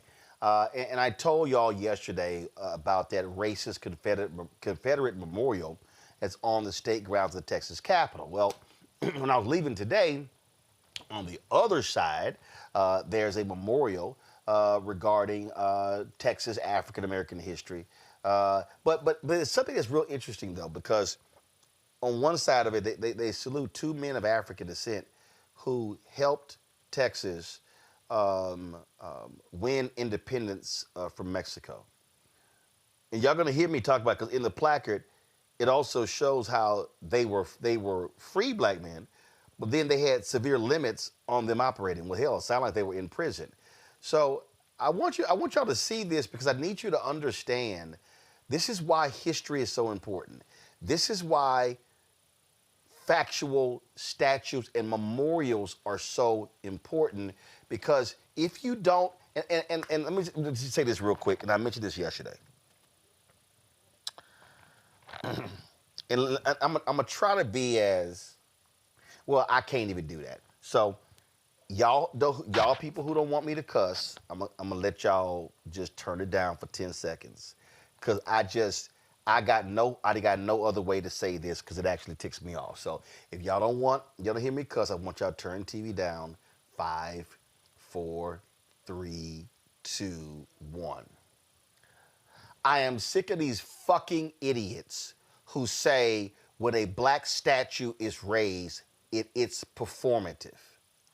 Or they say it's symbolic. I'm sick of you assholes. Why? Because we have been subjugated to racist statues and memorials in history.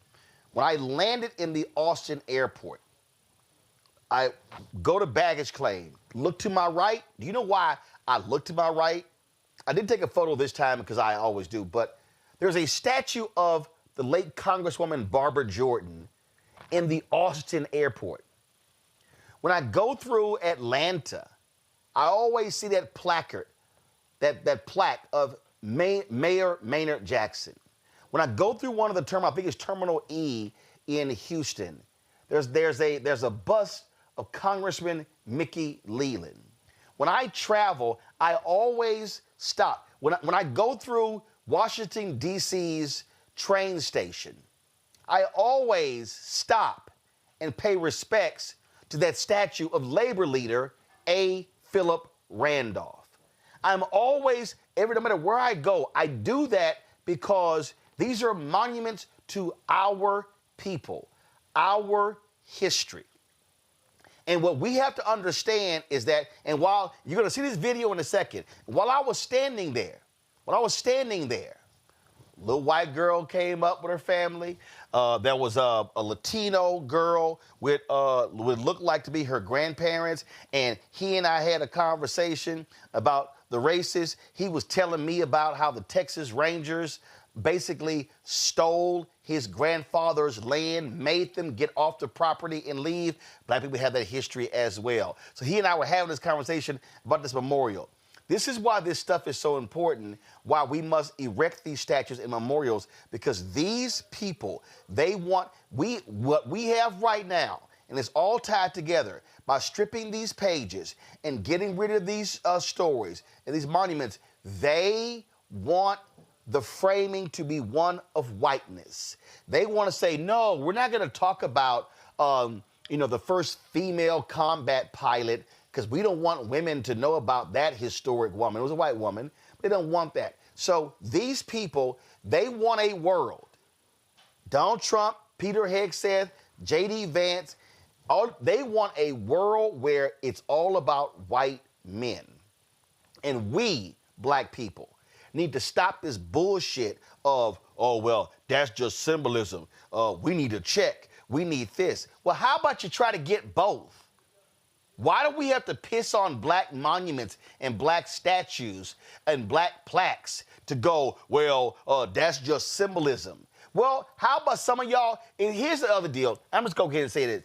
Every one of you assholes who say, oh, it's symbolism, I want to see your voter registration card. I want to see how many elections your punk ass voted in. Because, see, it's a lot of people out here who love talking shit, and they don't go vote. but they always got something to say. And so it is sort of crap that sort of just gets on my nerves when they do that. So I want to play this video for y'all because many of you may never have seen this, but I want you to understand that this is why this show matters and why we do this, because there are black museums all across this country, small, medium, large. There are black monuments and statues, and every single one of you should make an effort that when you visit a place and you seek out, you take a photo, you do whatever, and you share it, because our people need to understand that our history is damn sure just as important. Watch this.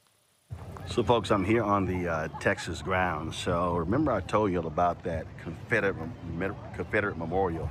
That's literally right there. So, right across from this is this African-American History Memorial. And so, what you'll see with this particular memorial is you see how they have these depictions of Battle of Goliad, Texas statehood, and how people of African descent fought for Texas Revolution. So you got Hendrick Arnold, you got Samuel McCullough, and so you'll see right here how they have this battle for Texas independence from Mexico and laying out, of course, this particular history. Now, keep in mind, the Texas Revolution was about slavery. Wanted to free themselves from Mexico because Mexico had actually gotten rid of slavery. And so, there are people who were people of African descent who were fighting alongside these folks, the Texas Army, and they actually were fighting for the segregationists. All right, and so here you have this monument, again, to these African Americans or people of African descent who fought. So that's why you'll see right here, Hendrick Arnold and Samuel McCullough played important roles in the Texas Revolution and the formation of the Republic of Texas. After Texas became independent, both were considered free blacks, but they were placed under severe legal restrictions. So isn't that amazing? Here they actually fought for the state. And they actually were restricted. You see how crazy this is? And so this is the reality of what it meant to be black in these slave territories. Now, when you go on this other side of this particular monument, then you're going to see the focus on emancipation. So this is a beautiful monument here. So you see here the depiction of enslaved people of African descent. You see, of course, the cotton right there. You see they got this Texas Capitol here. And so then you go down here and you see these placards where they lay out exactly when the first people of African descent first came. Then you see right here, slavery during the Mexican national era. And so this monument actually details that particular history. So I'm going to give you a wider view of this. And so when you look at this amazing monument and what it looks like, and so what they've done up here, so zoom in here, so you see they have this black woman holding the Emancipation Proclamation. Give you a better view of her. So you see it there in her hand. And so then, of course, when you come down here, you see all of these different images right here as well. Now, when we go back down here, I told you we had slavery during, well, first of all, go back over here. We had slavery during the Mexican national era. And so this details slavery. Then it details, again, more slavery during the Republic and early statehood of Texas. Then over here, it details the Civil War, emancipation, and Juneteenth.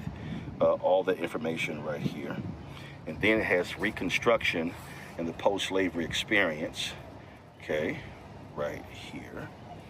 And then we have post-Reconstruction challenges and achievements. So, got all this right here. And then you have major achievements of African Americans or people of African descent here in Texas. So you see they got all different people: Bessie Coleman, Doris Story Miller, Barbara Jordan, Mickey Leland, they got all of this. And so this monument was fought for the folks here to erect in order to set the record straight when it came to Texas history. And because again, and it sits right across from that memorial over there to those white domestic terrorists who kept these folks over here, who wanted to keep people enslaved. So just understand what Texas independence was all about. Texas independence, okay, right there, that Texas Capitol, 14 feet higher than the U.S. Capitol.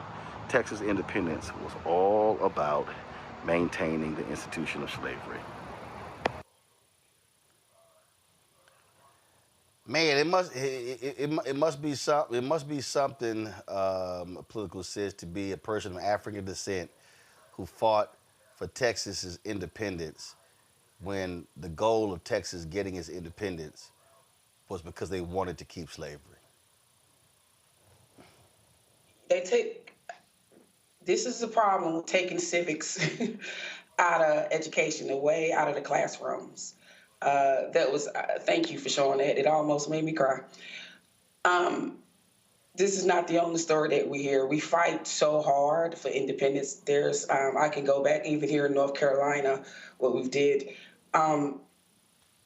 It's important for us to understand and know our history, because if we don't, like what's going on right now, we go along with people who want to repeat the ugly part of our history.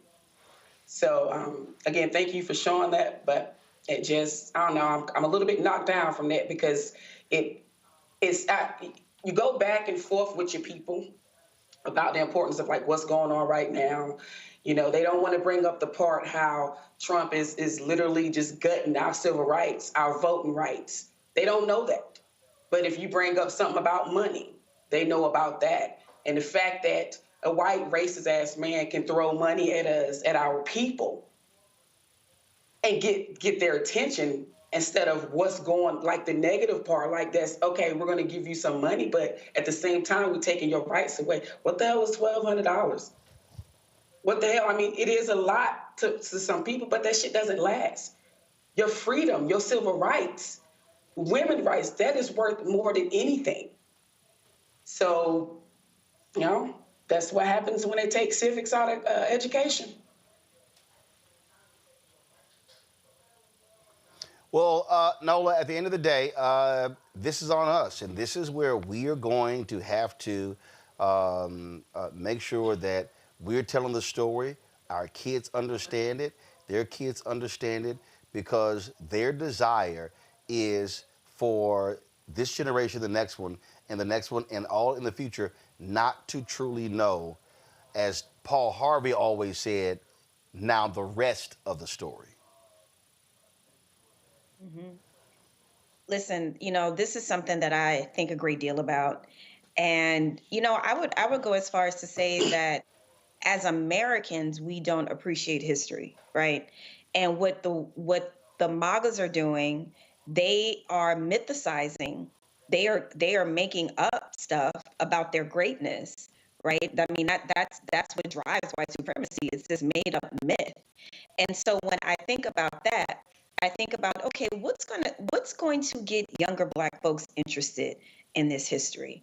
You know, is it to tell these kind of stories about, you know, the people that fought for their freedoms, you know, to preach at them, right? To kind of talk at them, more than trying to figure out how to make this a vibe, essentially. You know, like I think that this is an opportunity for some level of a new Black Renaissance to emerge, where it's more inclusive, where we include all the things, you know, not just the highbrow Black things. But I definitely do think that this is an opportunity to figure out how to engage with the generations of Black folks that we have lost. You know, they're just not interested in these things. I can still recite Langston Hughes poems that I was reciting in the 5th grade, you know, but that's just not the world that we live in. So how do we meet this moment? You know, how do we talk about Black history as it sits inside of American history, as it is the foundation of American history, how do we talk about it beyond preaching? How do we talk about it beyond chastising? That's what we need to figure out. And I gotta go. It is about educating, Reese, pure and simple.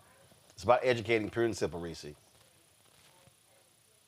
Oh, absolutely. You know, to your original point, you know, this isn't a zero-sum game. Sometimes we get caught up in that, or people who want to say, we don't need symbolism, we need action. Republicans leave no stone unturned. We started off the show talking about the dismantling of the Department of Education. People should go to project2025.observer. It shows that there are over 30 agencies in which Project 2025 has objectives. 41% of Project 2025's objectives are already met or in progress. And so the idea that we can only do one or two things at a time, the idea that we can only ask for one or two things at a time is completely a foreign concept to our opposition. And they are winning and fighting every single battle that our side is too busy telling people, we don't need to be focused on that. We need to be focused on that. Like Terrance Woodbury said earlier, we got to focus on everything. Now, can 100% of us focus on 100% of things? No. But know your strength and know your lane. This show has a huge lane that it's filling and telling our stories and helping us not leave so many of these stones unturned. And so anybody who is against statues, anybody that's against our history is against us, or is for us repeating the mistakes, reinventing the wheel when we already have the blueprint, and helping the other side win. And my show is doing that as well, or the Reese Corbett on Sirius XM. Thank you very much. There you go. So, yeah, well, first, Reese, one thing you didn't do, you didn't tell people when it comes on.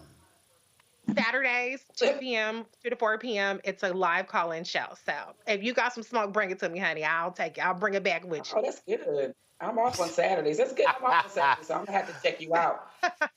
All right, y'all. Let me thank all the panelists. Nola had to bounce. I told Nola, you had to bounce. Stop being long-winded. Yeah, Nola, I'm going to take that shot at you. So let me thank Nola. Let me thank Political Sis. Let me thank Reese. I appreciate y'all being on today's show. Thank you so much. Wait a minute. Oh, so now you got what? Now you unmuted your microphone. You got more to say? Yeah, damn right. Hold on, look. So I got my shirt on. I finally got it after 20 damn months. Just FYI. I don't know if y'all can see it, but yeah, after 20 damn months. Come on, Antoine. There we go. So FYI. There you go. All right. Don't blame me. I voted for the black woman. That's right. I had it on yesterday, but you know we had technical difficulties, so. But I got the shit on today, just FYI. All right, there you go. That's what I'm saying. I appreciate it. Thanks so much. I appreciate y'all being on today's show. Thank you so very much. All right, y'all. That is it for me. We're going to shut this thing down. I appreciate all of y'all watching today's show. Y'all, YouTube, if you haven't hit the like button, hit the like button right now. I am going to go hang out, spend time with my parents. But before we go, we want y'all to be sure to support our Bring the Funk fan club. I'm telling y'all, our goal is to get 20,000 of our fans contributing on average $50 each a year. The goal is to raise $1 million. If you can't give $50, you give less. We totally understand. We appreciate that. It was a brother last night at the Texas Legislative Black Caucus handed me. He said, no, I ain't even wait. He handed me his $200 on the spot. So I appreciate that, and I appreciate everybody who supports this show. Thank you so very much. I thought I got the brother's name, but we took a photo. I'm going to post it. I'm not sure he'll see it. So do me a favor. You want to contribute via Cash App. Cash App canceled all of our accounts because they changed their rules. So you want to support the work that we do, what you need to do is use the Stripe QR code. So Stripe QR code, you see it right here. This is the QR code. Point your phone to it. Get the QR code. You can contribute via Cash App. You can click the Cash App Pay button to contribute as well. Checking money order. You can see your checking money orders to P.O. Box 57196, Washington, D.C. 20037-0196. PayPal is R Martin Unfiltered. Venmo is RM Unfiltered. Zelle, Roland at RolandSMartin.com. Roland at RolandMartinUnfiltered.com. Download the Black Star Network app, Apple phone, Android phone, Apple TV, Android TV, Roku, Amazon Fire TV, Xbox One, Samsung Smart TV. My show is on there. All the other shows are on there. Our content from Liberia, from Ghana, our memoriams, all that stuff is on the app. You can go to the app or you can go to our YouTube channel, which is youtube.com/Roland S. Martin. Be sure to, of course, get my book, White Fear, How the Browning of America is Making White Folks Lose Their Minds, available at bookstores nationwide. Get the audio version. I read it on Audible. You can download that. Be sure to get your swag. You saw Political Sis with her swag. If y'all get your swag, shoot me an email or post it on social, and we'll give you a shout out on the show. I'll retweet it on X, on Twitter. I'll also give you a shout out as well. So, of course, you can go to rolandmartin.creator-spring.com or go to blackstarnetwork.com as well. The QR code, you can also use it right there. And, of course, download the Fanbase app. Get Fanbase app. We're trying to add 1 million new users. If you also want to contribute to the crowd fund, the Series A raise, the goal is 17 million. I think 10.5 or 10.6 has been raised. So go to startengine.com/fanbase for more details. Hey, y'all, that's it. I appreciate all of y'all watching Roland Martin Unfiltered on the Black Star Network. I shall see you guys tomorrow. Holla! Black Star Network is here. Oh, no punch! I'm real revolutionary right now. Thank you for being the voice of Black America. All momentum we have now, we have to keep this going. The video looks phenomenal. See, there's a difference between Black Star Network and Black-owned media and something like CNN. You can't be Black-owned media and be scared. It's time to be smart. Bring your eyeballs home. You dig?